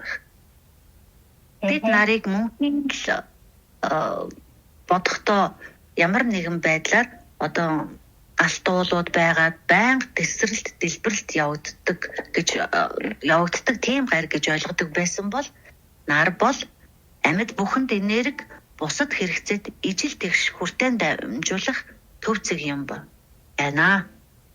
За та бүхэндээ талархлаа. Сото дараараасаа л уран гарч ирж байна. Бид үүсмэл болон бүтээгдмэл гариг гэж ямар гариг байдаг, яаж үүсгдэг тухай мэдэж авлаа. Ийм олон сонирхолтой мэдээллийг хуваалцсан хайрл надад гялалаа. Тэгвэл одоо энэ гаригууд яаж байрлаж, оршин тогтож байдаг юм болоо? Сонирхолтой санагдчихэ шүү бүр. Энэ талаар тунгаагаа ярьж өгнө үү хэмээн хүсэж байна. За тийм орчлын ертөнцид бид нар өмнө зөндөл ярьсан тийм ээ, тоолж томшихгүй хэдэн мянга тербомаар тоологдох гариг байгаа гэд. Тэгэхээр эдгээр гаригууд орчлын ертөнцид яаж байрлаж байдаг, оршин тогтнох шалтгаан юу байдаг талаар бүхэндээ ярьж өгье. За орчлын ертөнцийн хуулийн дагуу бол бүх гаригуудыг үүсгэн байгуулахдаа бүх харилцан холбоотой оршин тогтохоор бүтээгдсэн байдаг. За гаригууд ямар нэг холбоосоор тус тусын галактик бол харьяалагддаг. За галактикийн төв зэгэнд нар байдаг. Тиймээс гаригууд бөөнөрөө хамтаараа нарыг тойрон оршиж байдаг. Сая манай хайрлаа маань бас яриад өглөө тийм ээ. Зөв. Өмнө нь миний сонсч байснаар энэ гаригт амьтан амьгүй бит байдаг гэж байсан. Ер нь энэ талаар ойлголтоо баттгаж сонсохыг хүслээ. За гариг бол амьд болон амьгүй битүүдийн орших газар болдог учраас энэ гаригийн оршин тогтнох шалтгаан нь болдог. За энд дурдгдсан амьгүй гэдэг хэсэгт юу орох вэ гэхээр агаар мандал, уус, амьд бүхний нөхцөлийг бүрдүүлэгч газар, за энгийнээс молекул эдгээрийн оршин тогтнох таатан орчныг бүрдүүлэгч соронзон орон гэх мэт эдгээр нь бол багтаж байдаг.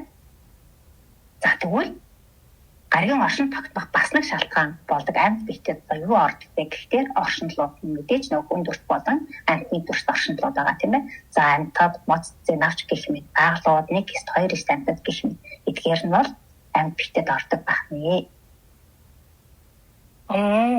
Зөв. Тэгвэл дахиад нэг тодорхой асуулт байна. Гаригууд маань нараа тойроод эргэж байдгаа гэсэн. Энэ түн буман гаригууд хоорондоо мөргөлдөхгүй, шүргэлцэхгүй, сүнчихгүй яаж оршиж тогтоод байдгийн бол? За, сайхан асуултаа. За энэ талаар тайлбарлаад өгье. За, соронзон орон болон таталцал байгаа учраас ер нь бол тэр юм гол шалтгаан нь соронзон орон таталцал байгаа учраас тийм ээ. Хэрвээ соронзон орон таталцал байхгүй байсан бол юу болох вэ гэхээр за хамгийн түрүүд гариг түүнийг тойронд таталцал үүсгэж байдаг жижиг чулуулаг тоосонцорч байхгүй байх байсан. За энэ нь юу гэсэн үг вэ гэхээр гаригийн үсэл дээр ярьсан тийм ээ. Гариг нь чулуулаг, тоосонцор, манцар гэх мэт эдгээр дагуулуудын хамт үүсмэл болон бүтээлдмэл гариг үүсгэдэг гэх. Хэрвээ соронзон орон таталцал эдгээр байхгүй байсан бол эдгээр дагуулууд гаригтайгаа болон өөр хоорондоо өрөөсөн таталцал үүсгэж чадахгүй байх нэ. За мөн дараагийн асуудал нь болохоор гаригууд маань таталцал хэрвээ соронзон орон байхгүй байсан бол өөрийнхөө дурын хөдөлгөөнөөрөө хөдлөөд таталцал түлхэлцэл байхгүй нэг зэгц шулуунаар явах замдаа дайралцсантайгаа мөргөлдөв. За соронзон өргөтийн дунд бүгд сүнэн устгах байсан. За тэгэхээр соронзон орон таталцал хэрвээ байхгүй байсан бол бодъё л да. Бүгдээрээ дурын зүрх тийм ээ хойшоо, урагшаа, баруун зүүн түшээ гээд дуртай зүгрөөгөө шулуунаар яваад хоорондоо мөргөлдөөд сүнчих байсан байна. За мөн амь бит орших боломжгүйгээр асар хурцтай нисэлтийн хязгааргүй орчлон уусах байсан. За энэ нь юу гэж ойлгох вэ гэхээр хэрвээ соронзон орон таталцал байхгүй байсан бол гаригууд асар хурцтайгаар явж амь бит орших боломжгүй нөхцөлийг бүрдүүлэх юм байна. Би дээр хэлсэн тийм ээ гаригийн оршин тогтнох шалтгаан нь юу вэ гэхээр амь болон амьгүй биетүүдийн орших газар нь болтгоо гэд. Тэгэхээр энэ шалтгаанаа бол биелүүлж чадхаа болох юм байна. За гариг бол таталцлын хуулиараа оршин тогтдгоо. Гэхдээ хөгжмийн хэмнэлээр тэнцвэрээ олон эргэлдэж байдаг байна.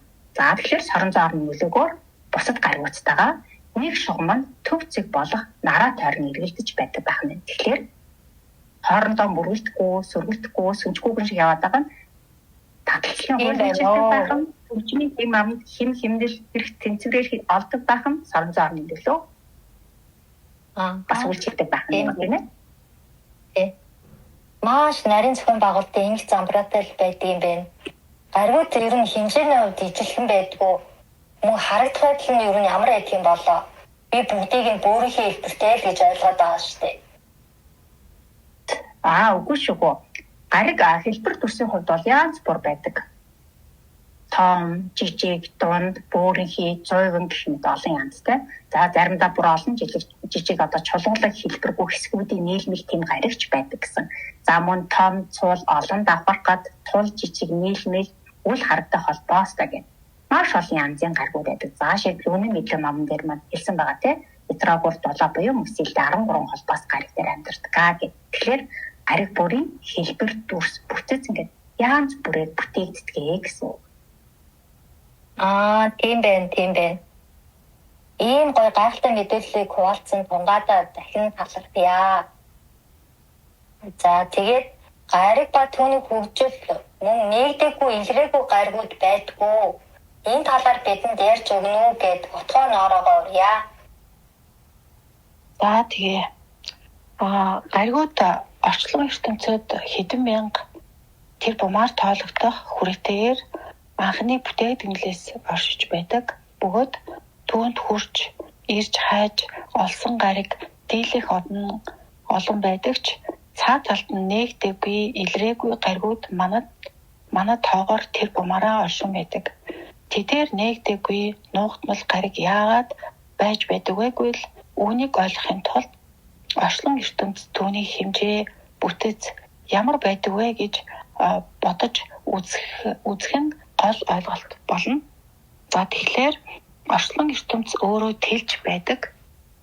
Бөгөөд тэдгээртэй хамт гаригууд, галактикууд, тэдгээрийн хамааралтай соронзон орон буюу бидний хэлдгээр агаар мандал, энерги, бактери, бичлэг бит бүгд одоо тэлэлтэнд хамрагдан үсч байдаг байна. Тэгэхээр юу гэж нэхэр орчлон ертөнц өөрөө тэлж байхад хамт тэдгээртэй хамт галактик, соронзон орон, за тэгээд агаар мандал, энерги, бактери бүгд одоо тэлтэнд хамрагдан үсэж байдаг юм байна. За тэгвэл гариг гэдэг нь анхны үсмлээс бүтээгдэхтэй олон янз хэлбэр дүрс, за том цул, олон давхаргад, цул жижиг, нийлмэл, олон жижиг талуудаас үл харагдах холбоос гээд оршин одоо гаднах бүтэц соронзоо оронтой яаж холбогдож өөрийн хүрээгээ үүсгэн хамгаалалттай байж байгаагаар ойлгож болно. За гариг гэдэг том цул, цул нийлмэл бүтцээс одоо бүх оршинлууд өөрийн оршихуйг шинээр бүтээн байгуулах, зааш суурших боломжтой байдаг бөгөөд энэ нийт оршинлуудын эрх ашигын үйлчлэл байдаг. За аливаа оршинлууд эхний ба дараагийн суурших гаригтай очихдоо тухайн гариг түүний гадна дотн бүтцэд анхаарахаасаа илүүтэйгээр яаж өөрсдийн орших таатай орчин бүрдүүлэх талаар хамгийн эхлээд хэлдэг юм байна. Хэрв таарч байвал тухайн техникийн одоо баг ирж тухайн гаргийг одоо өөрсдийн таарамжинд таарч тохируулах үйл ажиллагааг хийж бэлддэг юм байна. За үүний дараа амьдрах орчноо бүрдүүлээд тэгээд бусад оршинлуудаа мэдээ хүргүүлэн хамтдаа оршиж эхэлдэг. За аливаа оршинлуудыг одоо хөгжлийн шатанд явж байгаагаар нь хөгжиж буй дээд шатанд хүрсэн, за дахин одоо шин зам эхэлж буй гэх мэтээр ангилж болдог юм байна. Гэхдээ заримдаа бол ангилах шаардлага байдаггүй юм байна. За гариг болгон амьдралтай юм уу гэхээр ийм биш байдаг юм байна. Гариг өөрийн оршин тогтнох бүтэц мөн гариг болон түүний бүтэц хөгжих ерөнхий замаас гадна гариг бүр мөн өөрийн одоо хөгжих замуудтай тухайн гаригийн аль оршинлууд оршиж байгаа бол хамтаараа өөрийгөө тэлэх, засвар хийх замаар хөгжил бүтцээ өөрчилж тухайн гаригт оршиж буй оршинлууд үүнд чухал үүрэгтэй байдаг. За тэдгээр оршинлуудаас хамаарч хурдан удаан хөгжих, зогсох, дахин өөрчлөлт хийх зэргээр хөгжил ямар нэг хэмжээгээр явагдаж байдаг юм байна. За. Энэ өмнөх ярианаас нэг асуулт уран гарч ирлээ. Гариг бүгд ер нь байгаль байдаг юм уу?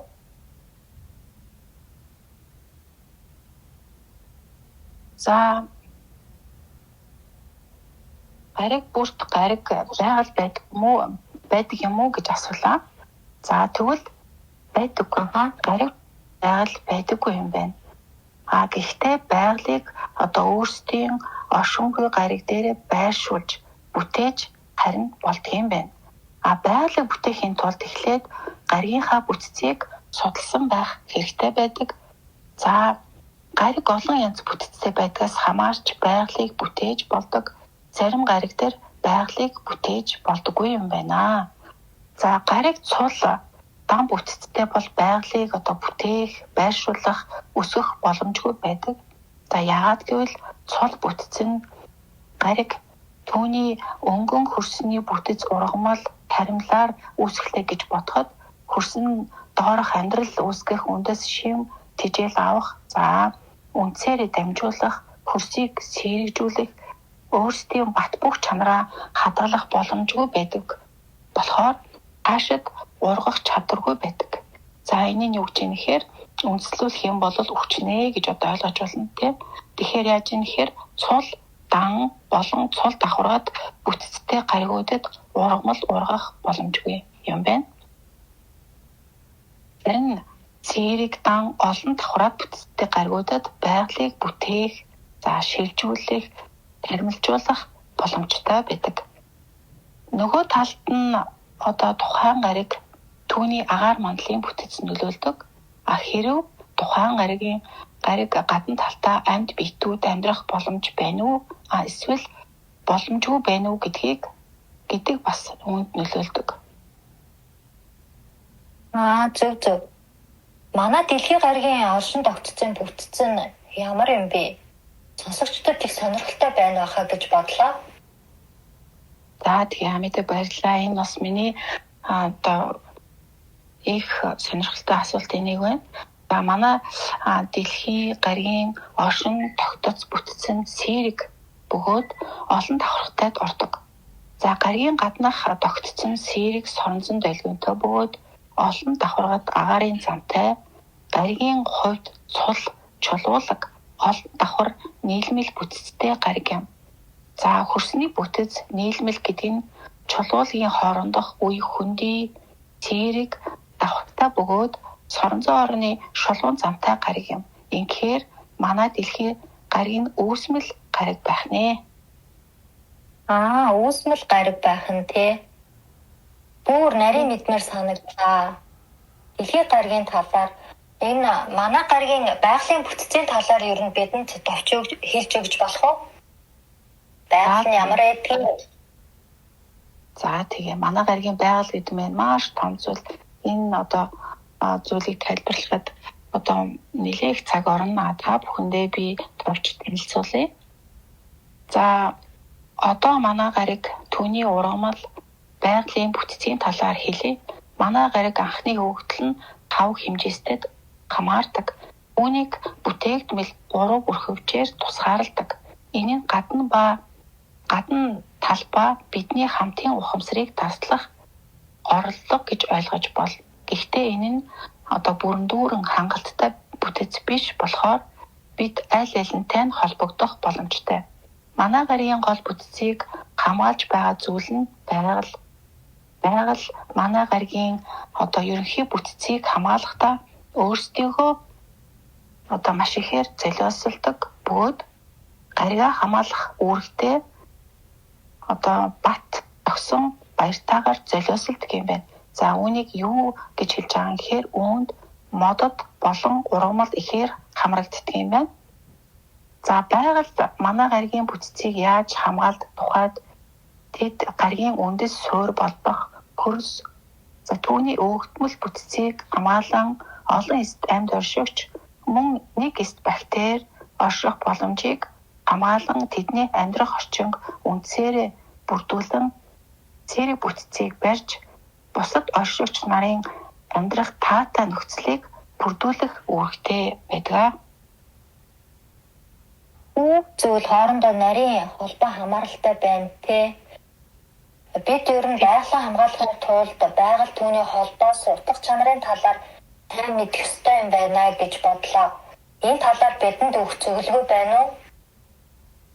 За тэгээ байгаль дээрх ургамал модод яагаад ургадаг?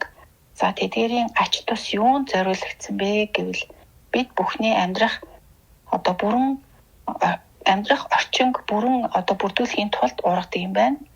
За байгаль түүн доторх гол үүрэгтэй оролцогч нь модод байдаг. Модод өөрийн үүргийн дагуу манай гаригийн усны бүтэц өөрчлөх, бактерийн тусламжтай энергичүүлэх, 1 ба 2 эст амьтдын хөдөлгөөнийг эрчимжүүлэлт явагдах нөхцөлийг модод ханган үүсгэж байдаг. Мод бол ургамал яагаад навчаараа хөрсөнд нарны тусгалыг цааруулж оруулдаг.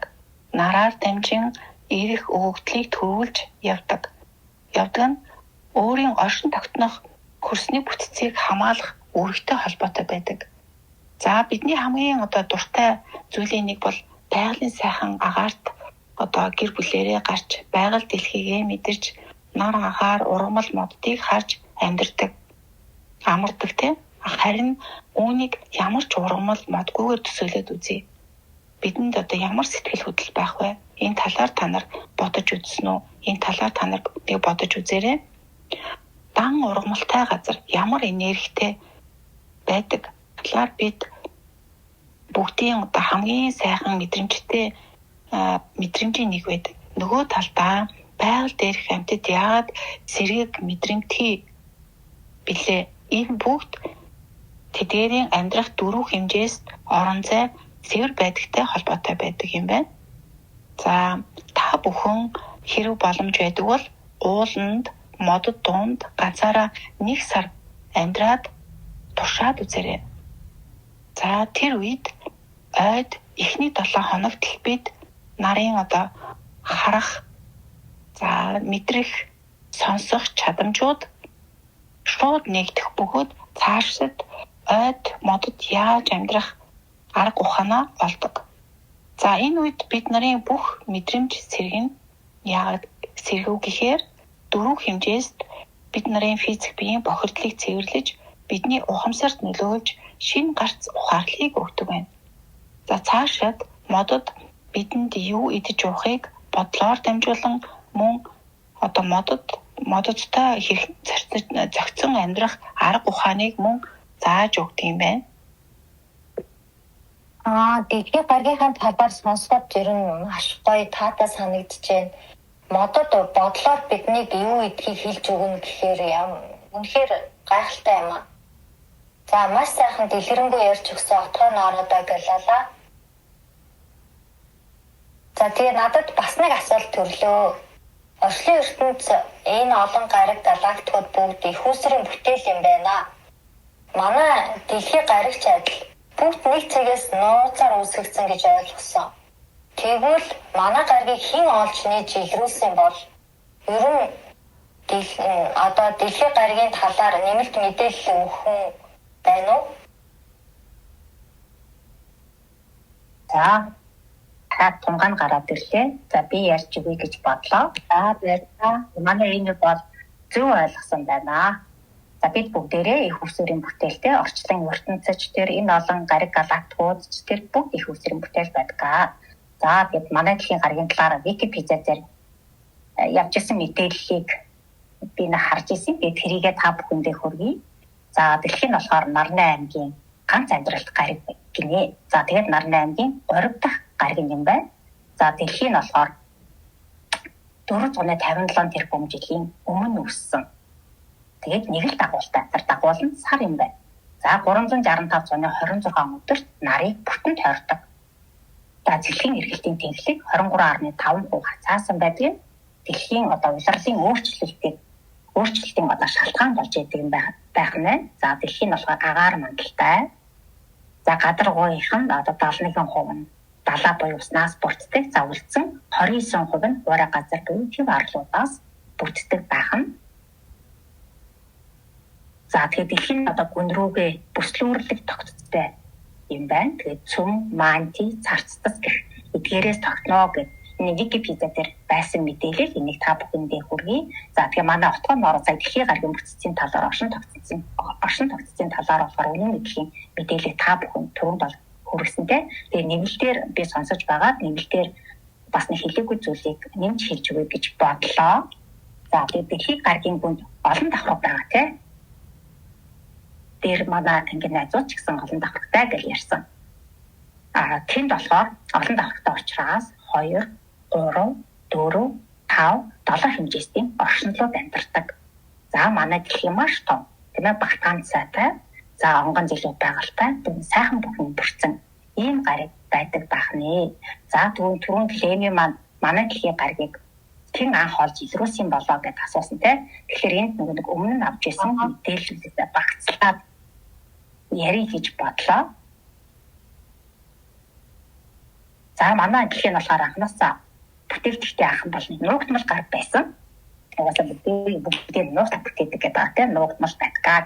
Тэр гаригийг нуугдмал гаригийг хэн ч олж илрүүлж амьдарч болох юм сонголт орчлын ертөнцид байдсан байх. Энэ нь болохоор бүгдэд нийлцдэг гэсэн. За манай гаригийг анх олж илрүүлсэн орчнолууд нь 7 хэмжээсийн оршинлууд байсан. За тэгэд манай тооллоор хэдэн мянган тоологдсон багт. Манай дэлхийн гаригтаар тийм ээ тааламжтайгаар оршиж, тийм ээ бүтээж, нээж, хөгжүүлж, шинжилж амьдарч байсан байна. За тэгэд маш олон туршил, шин туршилтуудыг бүтээн, амжилт олж, нийтийн таашаал хүртээд гаригаа бүр жишг гаригт бол хүргэж багтааж чадсан байх нь. За тэгээ бусад гаригаас оршинлууд туршлагыг судлахаар хамтрахаар ирдэг байсан. За гэсэн ч анхны оршинлуудын технологи нь дутуу хөгжүүлэлттэй байсан. За туршилтын шалтгаанаас гариг бүтцтэй өөрчилж амьдрах таатай боломжоо алдсан тул тэд гаригийг орхиж өөр гариг руу нүүдэлсэн. За өөрөөр хэлбэл дэлхий гэдэг гариг дээр амьдрах аргагүй болсон гэсэн. За энэ нь болохоор манай гаригийн хувьд ихний уналт байсан юм байна. Анхны оршинлууд гариг орхиж нүүснээс хойш манай гариг тэнцвэрээ хадгалан үлдсэн байдаг юм байна. Тэгээ зарим нэг засварын үндсэн дээр дахин сэргэлт явагдаж эхэлсэн. За манай хийхэд гаргийг олж илрүүлж нээж амьдарсан дараагийн оршинлууд нь болохоор 8 хэмжээсийн оршинлууд байсан. За тэгээд өндөр хөгжилтэй оршинлууд байсан учраас дэлхийн гаргийг бол илүү хөгжилтэй, дэвшилтэд шинжлэгдсэн гариг болгон өөрчилж чадсан. За гаригийн дотор тал амьдрах одоо олон шинэ зам гарцуудыг бий болгосон. Давхар бүртэн байгууламжуудыг, тийм ээ, амьд амьдралуудыг, цахилгааны их усүрүүдийг гээд за буу бүтээгдэхүүн одоо гэрэл нарыг гаригийн дотор тал бүтээсэн байх юм байна.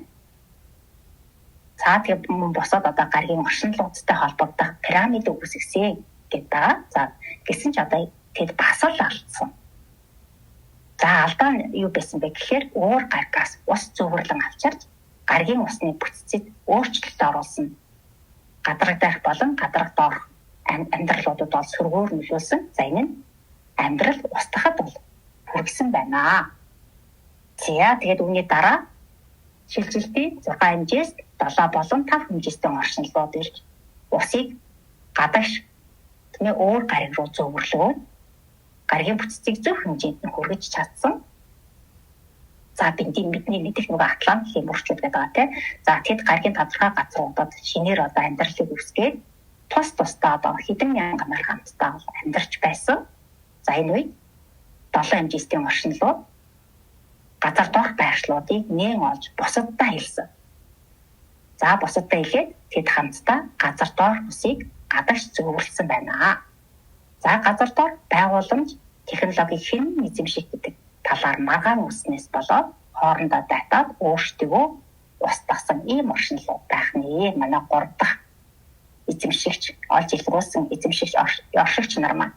За тэгвэл дараагийн оршигч маань болохоор эзэмшигч маань оршинл нь рептилүүд буюу аркончууд байдаг байх нь. За тэд бол өмнө нь бүтээсэн тийм ээ бэлэн бүтээсэн байгууламж энэ технологи дээр ирж сууршаад бусад гаригийн одоо оршинлуудыг хамтдаа амьдралаа өргүүлээ, хамтдаа амьдрья тийм ээ амьдрал өргүүлээ. За олон төрөл зүйлийн туултыг нэг дор хийж өөрийгөө хөгжүүлэх боломжтой нийтэд зарлан урьсан байх нь. Энэ үеэс одоо олон хэмжээсийн харьс үндэснүүд туулалт хийхээр одоо зорж ирдэг болсон.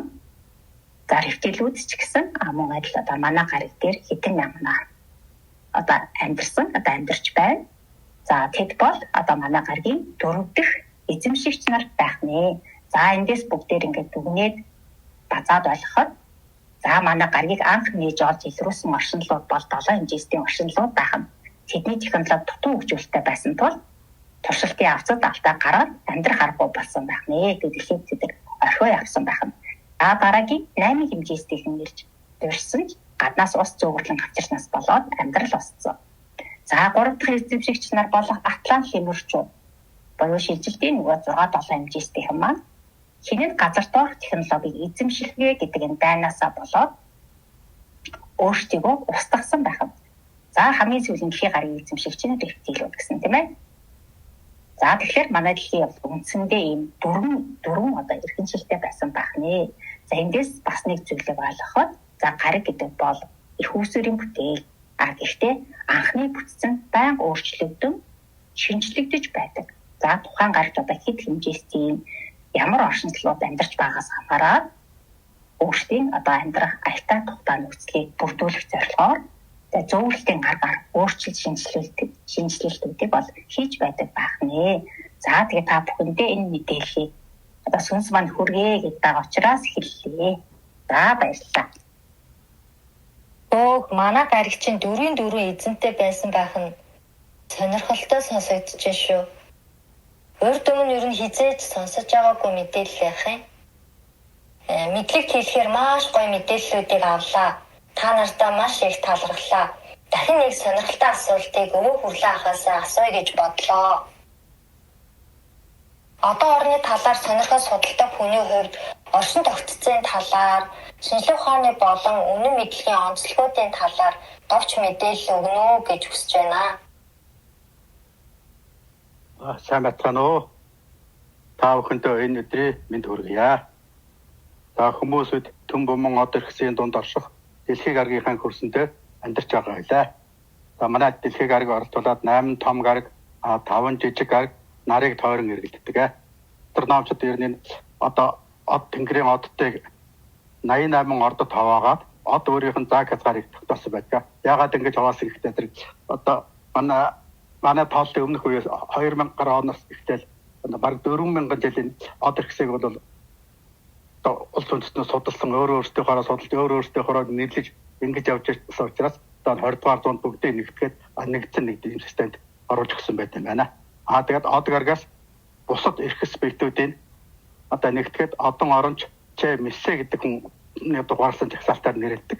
Тухайлах юм бол M41 M гэдэг нь Мессегийн 31 дахь объект адаг чуулган одоо бид нар Андромеда Мананцар гэсэн одоо бол судлаад бүхэл бүтэн галактик байгаа нэгдсэн байдаг. Мөн M45 гэхэд бол мичид одны бөөгнөр одоо мичид тэгээд 5 6 7 од байдаг гэсэн тэр үл бүр оддын бөөгнөр л одоо байх нь. Оддын бөөгнөр гэхэд хоёр янз байдаг л да. Тарилсан бөөгнөр л бас бөмбөртгөн бөөгнөр л гэж их мэтлэнгээр ингэж одоо нарийн тоосдог юм байна. Тэгээд сансар сууд одоо улам хөгжөөд гинээр олон од гариг олж илэрүүлж нэгдэж байгаа учраас энэ жагсаалтыг бас өөрчлөлтөөр болсон. Тэгээд дэрээр гэдэг хүн чиглэлсэн шинж жагсаалт буюу NGC гэдэг юм шинэ ерөнхий жагсаалтыг үүсгдэг болж байгаа. Тэгэхээр одоо од гаргийн энээр нэгдсэн од гаргийн юм уу од гаргийн нэрэн дээр битүүдийн нэрэндээ M гэж байх юм бол тэр Мессегийн жагсаалтаар явж байгаа гэж ойлгох нь байна. NGC гэвэл одоо шинээр нэгдсэн шинэ жагсаалтаар мөрдөж байгаа гэсэн ийм шинжлэх ухааны одоо томьёонууд байт юм байна. За манай одоо ертөнцид нэг цагаасаа нөгөө цагааг хүртэл 100,000 гэрлийн жилийн аслал бүхэн сүүн зам гэдэг ийм галактик хамаардаг юм байна. Энэ орчлон ертөнцид ер нь 100 гаруй тэрбум галактик 200 гаруй тэрбум оддоос хүрдэг гэсэн ийм шинжлэх ухааны судалгаа байгаа юм байдаг. За бидний ярилцж байгаа үнэн мэдлэгийн талаар одоо манайх их сайхан ярьлаа. Энэ гаргод түүний одоо орчин тогтцол нь бол тоосонцоор чулуулаг мананцар зэрэгс хүрдэг гэдэг нь одоо шинжлэх ухааны мэдээлэлтэй одоо таарч мөн гаргууд галактик тариалагддаг гэдэг нь бас адилхан байна. Галактикийн гарагт гэсэн тэдний завсар хоорондын холбоос ч гэсэн нээгдээгүй, мэдэгдээгүй юм гаргууд олон байдаг тухай адилхан одоо авч үзсэн байна. Тэгээд гаргууд янз бүрийн хэлбэртэй, бүтцтэй байдаг. Энэ бол одоо тодорхой байдаг. Үүсмэл гаргаас гадна бүтээгдэхүүн гараг бас байдаг тухай одоо үнэн мэдлэгтэй үүсэл байдаг. Энэ бол их сонирхолтой байна. Ягаад гэвэл цэцэрлэгт хүрээлэн зоопарк гэдэг бид нараад үүсгээд одоо энэ шиг бас шинээр гаргийг бүтээж болдог байх нэ. Тэгээд орчлонгийн тэнцвэр алдагдах ийм онцгой нөхцөл үүссэн тохиолдолд гариг бүтээх тухай яригддаг болохоос дуртай үедээ одоо дуртай газар гариг одоо бүтээх тухай асуудал бас байдаг гэж байна. За гаргууд нь дам болоод олон давхаргатай, хатуулаг, сэрэг, хослол ихтлэн өөр бүтцтэй байдаг тухай манай ангийн найзтай ярианаас тодорхой мэдээж авлаа. Тэр хүмүүс бидний гэр орон болсон манай гаргийн хувьд бол сэрэг, олон давхаргатай, нийлмэл бүтцтэй, тэгээд сорондон долгионтой, олон давхаргад агаарын замтай, чулуулаг, чулуулагын хооронд хөндөй сэрэг, сорондон орн, чулуун замтай гэх мэтээр ингэж тодорхойлсон байдгийг сая бидхэн ярианаас мэдээж авлаа. Ер нь үнэн мэдлэг нь бол оршин тогтцын талаар мэдлэгийн хүрээгдэл сонирхолтой их тодорхой юм мэдлэг өгч байгаа юм байна. Окторгон удамд орших од гаргууд бас байнгын хөдөлгөөнд оршиж тэнцвэрээ хадгалж байдаг. За би бол яг нь судлаач хүн биш зүгээр сонирхогч ажиглагч хүн байгаа. Тэгээд өөр тохиолдсон бас нэг жишээг яриа л да. Эцэн 70 хэдэн онд одоо дунд сургууль төгсөөд тэгээ 90 он хөтөө одоо мал малцсан 10 гаруй жил мал малцсан малчин хүн. Тэгээд манай малчд ерөнхийдөө од иргэсийн хөдөлгөөнийг байгаль орчныхоо одоо бас онцлог байдлыг шинжилж одоо мал аж ахуйд өдөр тутмынхаа хэрэглээнд ингэж хэрэгжилж зарчсан улсууд байдаг. Тэгээд хөдөө байж хахад ээж маань одоо сар мэтэн тохиолгыг одоо ажигладаг байсан. Тэгээд сар тэгээд тохиож энэ мэтэн тэгээд тохиодог тэгээд надад одоо зааж өгдөг басна. Энэ од алга болчлоо гэж заримдаа ороод ирдэ.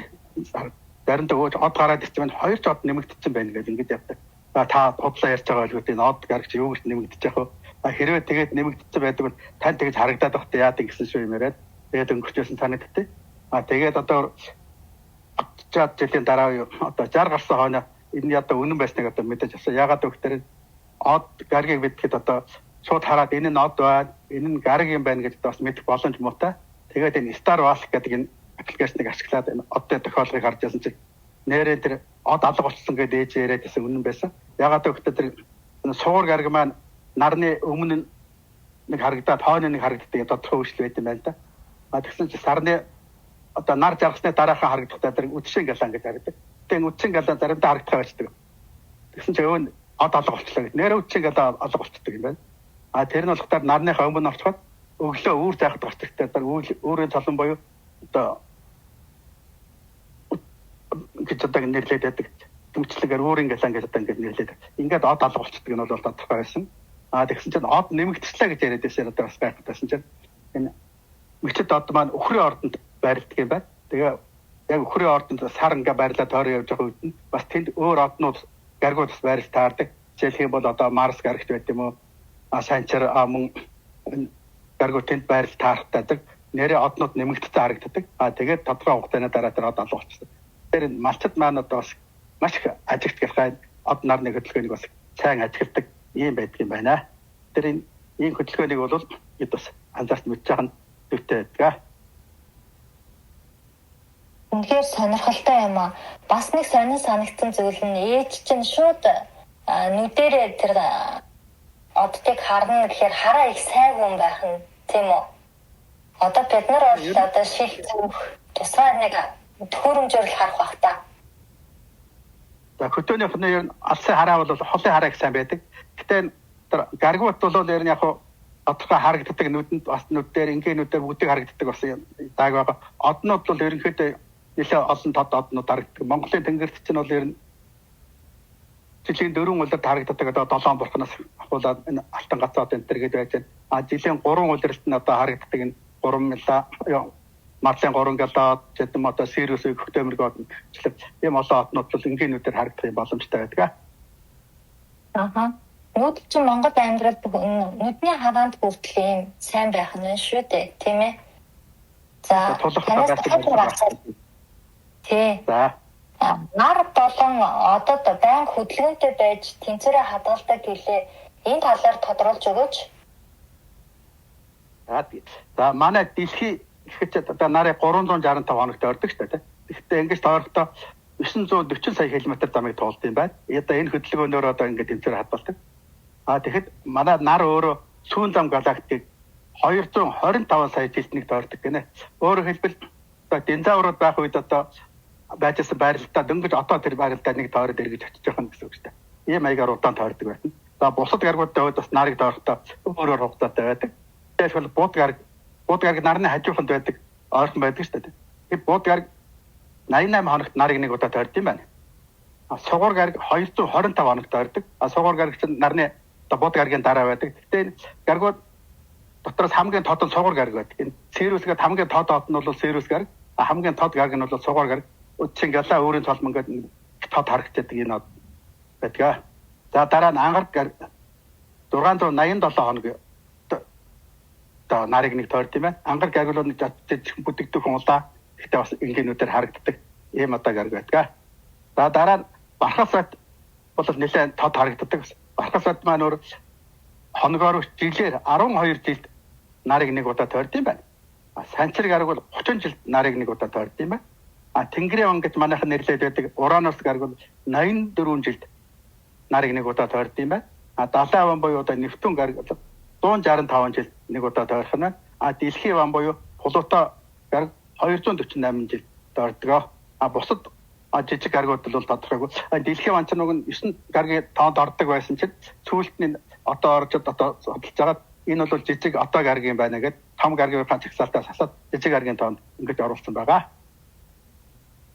248 жилд нэг тойрно гэхээр сони юм тий. Яг маш их ялгаатай байна. Эдгээр хадгалт юм байна л та тий. Тийм байна. Та сая энэ жижиг гаргууд гэд хэллээ. Энэ жижиг гаргуудаа нэрлэж болох уу? За нэг түрүүн Плуто гэдэг чинь одоо том гаргийн тоонд орж байгаа жижиг гараг болсон. Плуто бай, Церера гэдэг гараг, Макемека, Эрида, Хауме гэсэн юм одоо 5 жижиг гараг. Тэгээ 9 том гарагтай ингээд 14 одоо гараг бол одоо судлагдаж нэгдээд байна. За. Тэгвэл одоо үнэн мэдлэгт суралцсанаар маш өргөн мэдлэгтэй болдго юм байна. үнэн мэдлийн онцлогийн талаар бас мэдээлэл хуваалцах их сонирхолтой байна ах гэж бодлоо. Та энэ талаар нэг товчхон мэдээлэл өгөөч. Манай үнэн мэдлэг бол бяцлалын аргыг бүр анхан шатнаас нь маш зөв дараалтаа заадаг. Одоо олон сайхан багш нар энэ аргыг одоо зааж өгдөг. Мөн үнэн мэдлэг нь бол одоо үнэн мэдлэг гэдэг ном, дамжуулалт, нууц мэдлэг гэдэг гурван одоо сайхан содор намаас бол мэдээлэл авдаг, гарын авлага болсон ийм өргөн мэдээллүүдийг хадгалсан. Товчтой бол хүний хумсрыг тэлж сүнсийг хөгжүүлэх арга замыг маш сайн зааж өгдөг ийм одоо бяцлалын арга байгаа. Тэгэхээр энэ бол хүн бүхэнд одоо энийг сонирхсан хүн бүхэнд энд одоо үе таалга нь бол нээлттэй байдаг шүү.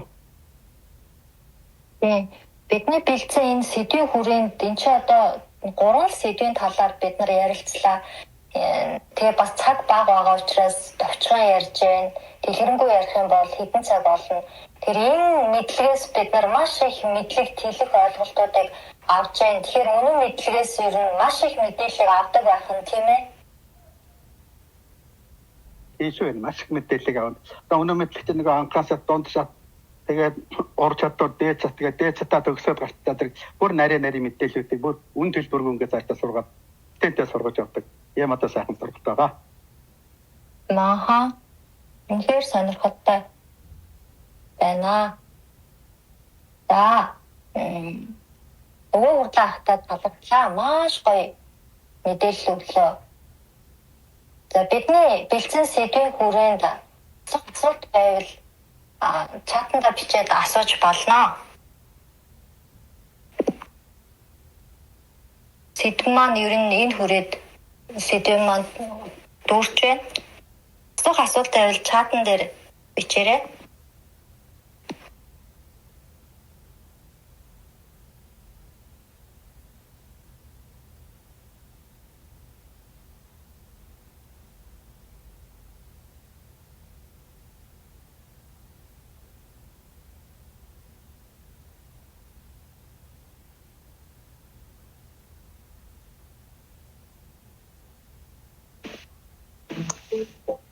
Нэг асуулт орж ирлээ. Мартин Энти гэдэг хүн байна. Дэлхий дээр усан галуу юулсан гэж байдаг билүү? Бас солир унаад динозаврууд устсан гэж үнэн үү гинэ?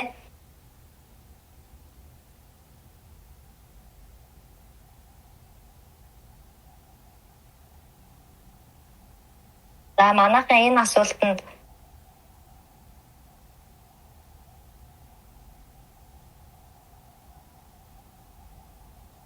усан галуу юулсан гэдэг нь энэ хэлхватлаас авал дээр усан галуу нэг мөсөлттэй үгээд усан галуу юулсан гэдэг ер нь 5 галуу гэж ингэж ярьдаг дээ. Тэрний нэг галуу нь бол 5 удаа дэлхий одоо өөрчлөгдөж амьдрал өөрчлөгдөн.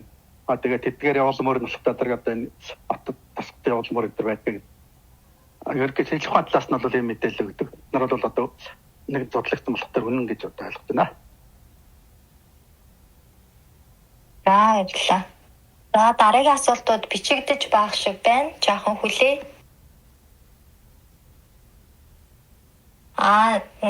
Гаргууд дандаа нар зөв иргэдэггүй, буруу иргэдэг нэг гариг байдаг гэж үнэн үү гэж байна. Тийм ээ, буруу иргэдэг нэг гариг байдаг.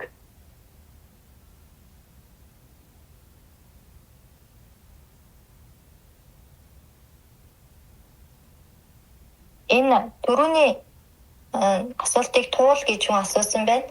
Дахиад түрүүний Мартин Энти гэдэг хүн динозаврын тухай толир унсан юм уу гэж байна.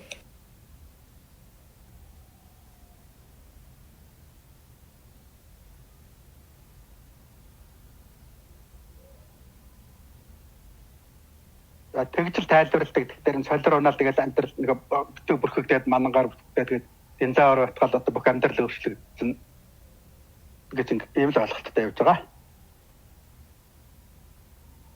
Баярлалаа. За одоо нэг асуулт бичигдэхгүй. Дахиад нэг асуулт бичигдэж байна. Одоо долгормоо гэдэг хүн үнэхээр сонирхолтой юм талархлаа гэсэн байна. Уян далай тунгалаг гэдэг хүн түрүүний динозаврын асуултанд нэг хариулт өгөөд бичсэн байна. Динозавруудыг бүрэн устгахаас өмнө энэ гарийнхан тэднийг газрын гүн рүү шилжүүлсэн гэж уншиж байсан гэж байна. Ер нь ном зохиолд янз янз л одоо таамаглууд байдаг. Тэгээд одоо нийтээрээ бол солиор унаж одоо динозаврууд утсан гэсэн ойлголтоор л одоо нэгмэр яваад байгаа. Араас асуултууд бичигдэж байх шиг байна.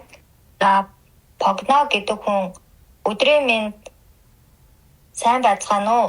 Бяцлал нь шууд дамжуулагдаж явагддаг юм уу? Хадгалагдсан гинэ.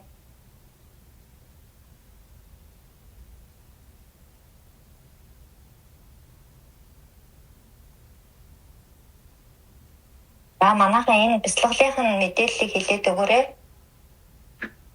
За, бяцлал маань шууд онлайнаар явагддаг байгаа. Тухайн үеийнх нь шат шатных нь жилүүд тухайн үеийнхэн цаг цагт нь ордог байгаа шүү. Мандах хоёр ичин оров гэдэг хүн бичсэн байна. Маш ойлгомжтой сайхан мэдээлэл болжээ. Их олон зүйлийн талаар бодит мэдээлэл өгсөн та бүхэн талархаж байна гэсэн байна.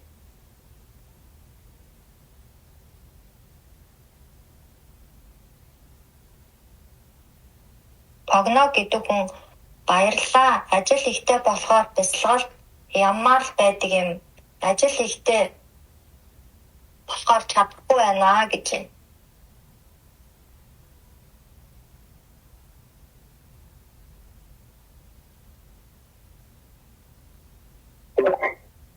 За бидний хувьд одоо хугацаа маш бага байгаа учраас аль болох ухамсар сууцгаа хөгжөлтөө цаг заваа гаргаарай гэж танаас хүсэж байна.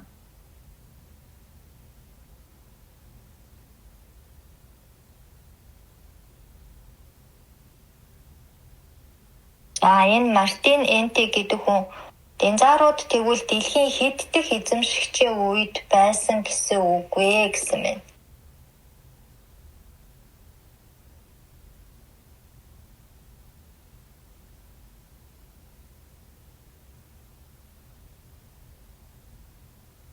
Арaan нь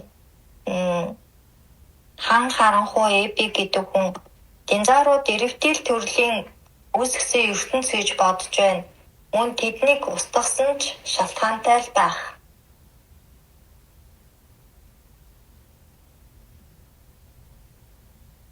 За энд байгаа байна. Яриараа. За орчлаарай өгөхлөхийн. Энэ хүмүүс нөө динозаврын тухай их асуулт асуугаад байна л да. За оршин тогтооч байгаад нар гариг нар гэдэг YouTube бичлэг байгаа. За тэрэн дээр динозавруудын тухай ярьж исэн би сүүлдүргээ ярьж исэн санагдаад байна. За тэнд нэг хүн маш том хэмжээний динозавр одоо дэлхий гэдэг гариг дээр одоо байсан уу гэж асуугаад отхон багш та нар дэлхий гэдэг гарийнхаа одоо багтаамжийг бодоод үзье. Тэр том хэмжээний динозавр байх боломжтой юу гэд ингээд Итропорчлоо гэж хариулж байсан. Тэгэхээр нөгөө нэг бид нар ол тэр динозаврууд одоо хэддэх үед ямар эзэмшигчийн үед ямар он цаг тооллын үед динозаврууд байсан гэдгийг бид бол мэдэхгүй байна. За тэгээд ер нь бол үнэн дотор бодлыг нуусан байдаг те. Бодол дотор үннийг нуусан байдаг. Тэгэхээр гадаад их сурвалжаас авч байгаа мэдээллүүдээ маш сайн тунгааж бодож бүх зүйл одоо үнэмшихгүйгээр ухамсартай хадгалахгүйгээр тэгээд харьцангуй байдлаар мэдээллүүдээ аваарай гэж хүсэж байна. За баярлалаа тунгаадаа. Сумья мөнх жаргал гэдэг хүн маш сайхан мэдээлэл өгсөн та нартаа гийлээ гэсэн байна. Баярлалаа. Та бүхнийхээ явуулсан хайрыг хүлээж авлаа.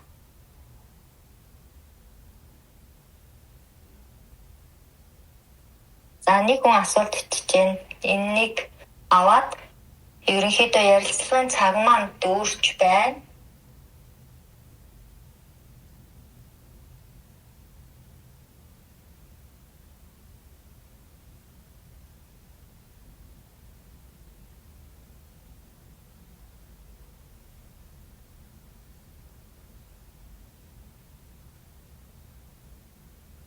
За өдрийн мэнд би нэг одоо нэмэлт мэдээлэл өгье гэж бодлоо.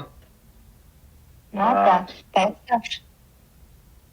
Усан галуу бий болсон үйл болсон. Ягаад гэхээр Тиамат гэдэг усан гариг байсан. За түүнийг одоо гариг хоорондын дайн болсноос болоод энэ гариг маань ус цаан гэж та бүхэн өмнөх дамжуулалтаар ус сонссон баг. Тэгэхээр энэ устдахтаа манай дэлхий дээр бас маш хэмжээний одоо аюул бий болгосон. За тэр нь одоо бодит жишээ болох та бүхэн Египт байгаа Спhinx-ийг мэдэн тийм ээ. За айц эцэгч гэж нэрлэдэг нөгөө арслан толгойтой хүн толгойтой арслан биетэй. За тэр маань олон мянган жилийн усны нөлөөгөөр үйлж тогтсон. Усны одоо нөлөөний одоо үлдсэн өөрийнх нь биен дээр виждэг маш их хэмжээний одоо усан цохогцноос болоод олон зуун жил цохогцноос болоод одоо илэгдсэн. За пирамид маань бас хойд бас тодорхой хэмжээгээр бас усан доор элсэн доороос ухаж гаргаж ирсэн шүү дээ. Тэгэхээр бас тодорхой хэмжээгээр бас усан доор бас хэдэн зуун жил бас байсан. Тэрийг бас одоохондоо бол нарийн болтогтойгоо байгаа. За тэгэхээр мэдээж дайм болсон юм чинь галуу юусэн байж таарах гэдэг байна. Нар маш их хэмжээний утаа унаар гарна. За байгалийн эко байдал ч гэсэн өөрчлөгдөн. За тэгэхээр нөгөө түүхэн дээр бас 3 хоног нар харагдахааргүй хэмжээний үйл гарсан гэдэг үлгэр том шиг бичсэн байдаг. Ер нь бол их хэмжээний дайм болсон учраас мэдээж нарыг хаах хэмжээний одоо жишээ нь ганц галтууд дэлбэхэд л одоо маш их хэмжээний тоос унаар бий болдог. За үүний үрээр нар маань одоо зарим газар үүсгэхгүй болдог. Ийм тохиолдлыг бүгдээрээ мэднэ. Тэгэхээр тэр их дайны одоо нөлөөгөөр нар харагдахгүй болохоор зарим бүс нутагт мэдээж одоо ч гэсэн бас хүүтэн байнгын одоо цэвдэхтэй байдаг газрууд байдаг. За тэгэхээр наргуу болчихлоо тодорхой хэмжээний бүс газрууд мэдээж хүүтэрнэ. Агаарын температур 5 градусаар л доошлоход за зарим амьдрах боломжгүй болдог. За үүний нөлөөгөөр зарим газруудыг та бүхэн мэднэ. За цэвдэг дотор хүлтцэн янз бүрийн одоо бичил биетүүд амьтад байсан олсон гэд мэдээллүүд явж байдаг. За тэр динозавруудын тухай тэгэхэд зарим динозавруудыг одоо энэ рептилчүүд одоо түүхийг хүртэл ингээ 200-300 жилээр дутуу бичсэн байт юм байна л да. Нэгсэндээ он тооллоо албаар зохиогоод бичихтэй голдон түүхүүдийг их юу яадаг буруу бичдэг. Үүний тархиг угаахын тулд янз бүрээр нэмэлт зохиож бичдэг. За үүнээс үүдээд нэмэлт одоо бас мэдээллүүдийг бас бодол дотор үннийг нөөгээд өмнөх ярьцлагуудыг бүгдээрээ санаж байгаа. Тэгэхээр динозавруудыг хүртэл бас дуурайлгаж маш их хэмжээгээр хийдэг болсон байлээ. За одоо жишээ нь тэр яснуудыг янз бүрийн яснуудыг ингээд цуглуулад одоо жишээ нь гахаач юм уу, гонч юм уу, хүрч юм уу ингээд янз бүрийн яснуудыг эвлүүлээд одоо шинээр динозавр зохион бүтээх. За одоо тэр олон сая жил чулууцсан юм шиг яснуудыг одоогийн шинжилгээнд бол маш амархан дуурайгаад хийж чаддаг болсон. Зүсэлт хийхэд яг яс юм шиг харагдахаар. Тэгэхээр тэр дуураймал зарим яснуудыг харах юм бол яахааргүй дэлхий дээр угаасаа амьдрах боломжгүй. Ядахтаа л одоо та бүхэн тэр усан дотор амьдртыг өвсөн хичээлд амьтдуудын талаар сонсч байсан тийм ээ, маш урт үзүүтэй. За тэгээд бас урт сүлттэй. За энийг зарим нь домог болгоод ярьсан лохонс юм мангас центр гэдэг. За тэр амьтд бол угаасаа байгаагүй. Тэрийг тохиомлоор зохиогоод түүхэн дээр байсан юм шиг зураад гэт итгүүлээд одоогийн динозавруудын мөхөл центр гэдэг домгийг зохиосон юм билээ. Тэгэхээр одоо жишээ нь Батар гэдэг манай Монголоос олж ирсэн динозаврыг мэднэ. За энэ амьтны динозаврын толгойг харахад бол за сварочууд бол хэлсэн байдаг. За ерөнхийдөө бол ийм амьтан байх нь байсан. Гэхдээ хэмжээгийн томсгоод за тэгээд тэр альфа дракон гэдэг за тэр луун төрөлтний толгойг дуурайлгаад арай илүү аимшигтай болгоод нэгсэндээ биднэрт айдас үүсгэхээр ийм амьтад байсан гэдэг. Одоо та бүхэн юурийн галуу, цэртийн галуу гэдэг киног санаж байгаа бол тэр аимшигыг бий болгохын тулд өөртөө зохиосон болж таарж байгаа. Ерөнхийдөө бол динозавр гэдэг амьтнууд бол байх нь байсан. Мэдээж олон сая жилийн өмнө энэ бүх гаригууд амьдралтай байж таараа шүү дээ. Тэгэхээр янз бүрийн амьтад зохиосон байгаа. Тэр аимшигын амьтдуудыг болохоор нэмэлтээр зохиосон болж таарж байгаа шүү. Тэгээд та бүхэн ч гэсэн бас нэмэлтээр бодлоод үзэж болно. За одоо жишээ нь ямар динозавр нөлөө одоо нэр нь санаанд орохгүй байна. Хойд хоёр үлбэр явдаг. Батарын арай том нь л тернизавр л үү дээ. Жижиг хоёр гартай тийм ээ. Тэгээд биологийн ингээд хөдөлгөөний судлаад үзэх юм бол хойд хоёр үл нь маш хүчлэхүү хөгжиж ирнэ. За тэгээд ам нь шүд нь бас их хөгжиж ирнэ. Хоёр гар нь жижигхэн одоо өршин тижилтэй амьтнах шиг жижигхэн гарууд. Тэр гар нь одоо яг ямар үүрэгтэй тэр байгаль дээр байгаа амьтдын бүх үл гарнууд нь ухаан амьд үлдээхэд бол маш нарийн зохион байгуулалттай ингээд бий болгодог. Гэтэл тернозаврын гар нь болохоор ерөөсөө тухайн амьд цогцоогүй байх жишээ нэ. Жижигхэн хоёр гар байдаг шүү дээ тийм ээ. Гэх жишээ нэ ингээд янз бүрийн амьтдуудыг цохиоцсон байт юм байлээ шүү. Тэгэхээр тэрийгээ бас одоо сүүлийн үед хятадаас их хэмжээгээр олдож ийн хэрэг хятадын шинжлэх ухаан бас хөгжөөд байгаа. За энэ нөгөө олдож байгаа гэдэг чинь бас тэр тодорхой хэмжээгээр өөртөө зохиогоод өөрөөх хэмжээний төвшөнд хүртэл хөгжсөн учраас энэ үгээр бас өрсөлдөд байгаа. За тэр цуглуулгуудыг бас нарийн зарим цуглуулгуудыг үзээд тавьдгүй зөвхөн одоо тодорхой хэмжээний одоо баячууд юм уу мөнгө төгрөгтэй эрх мэдэлтэй улсууд хоорондоо хувийн цуглуулга болгож хадгалдаг. Худалдаж авахт нь одоо манайхан ч саяхан нэг Батар гэдэг динозавр олон улсын дуудлага худалдаанаас авсан гэж яриад байдаг шээ. Тэгэхээр тэд нар хувийн цуглуулгатай яах гэж хийдэг вэ гэхээр мэдээж зохиосон амьтдуудаа бас нэгнийгэнтэй гайхуулах ч юм өөр бусад эрх ашигын үүднээс худалдаж зарж борлуулж чаддаг. Энийг нэрдэгддэг ч гэсэн бас нээлттэй үзүүлж судлуулдаггүй. Тэгэхээр энэ юутай холбоотой вэ гэхээр угаасаа цэвэр одоо бидний тариг угаалтаар дамжуулаад түүхийг янз бүрээр өөрсдийнхөө ашиг зориулаад ингээд ашиглаж идэм байлээ. За тэгээд Сварогийн бас мэдээллүүдийг та бүхэн бас давхар бас судлаад үзээрэй. Ер нь бол хэтрүүгүүрүүд өгч байгаа мэдээлэлс нэг айхтар зүйлдэггүй. Тэгтээ мэдээж хэтрүүгүүрүүд маань илүү нарийн өнцгөөс тайлбарлаад за монголчууд одоо яг ямар ард түмээ тийм ээ ямар түүхтэй одоо юу их гэдэг ингээд бүгдийн нарийн тайлбарлсан байдаг. Сварочууд бол энэ тал дээр арай цөөхөн мэдээлэл өгдөг гэх мэтлээ ингээд хэтрүүгүүрүүд өгч байгаа мэдээлэл хамаагүй илүү биднэрт нарийн мэдээллээр хангаж байгаа та хэд мэн ч гэсэн номнуудаа сайхан дэлгэрүүлээд сайн харж байгаарай. Бас нэмэлт одоо мэдээлэлүүд одоо өнөөдрөөс эхлэж байгаа тийм ээ. Тэр та хэд үүний дээр бас дахиад нэмээд судлахад бол ингээд мэдээллийн бааз болох хангалттай баг багаар нэмэгдээд явнаа. За миний мэдэх мэдээлэл юм байна. Тэгээд анхаарал сонсон та бүхэнд талархлаа. За гэлаасаа харагдсан. Үргэлжлүүлээд яриараа тэгээд голоор нь орж ирсэн дуушлаарай. Зүгээр агшаа харин тань талархтаа асуултанд хариулж гисэн. За гих наран гэдэг хүн талархлаа гэсэн мэн оюуна зүрх явуулсан байна. Энэ талархлаа гэсэн мэн наран туяа талархлаа гэсэн мэн. За хан харанхуй би дамжуулалтаар иргэдэлүүд 200 сая жилийн өмнө дэлхий дээр ирсэн гэж байсан. Динозаврууд 60-аас 160 сая жилийн өмнө үүсэж мөксөн гэсэн байна. Тэн чимэг гэдэг хүн яаж язгуур сүнстэйгээ холбогдож хамгаалан сайжруулах тухай асууя. Амжилт их баярлаа гэсэн байна. За манайхан энэ асуултанд нь сайхан хариулаад өгөөрэй.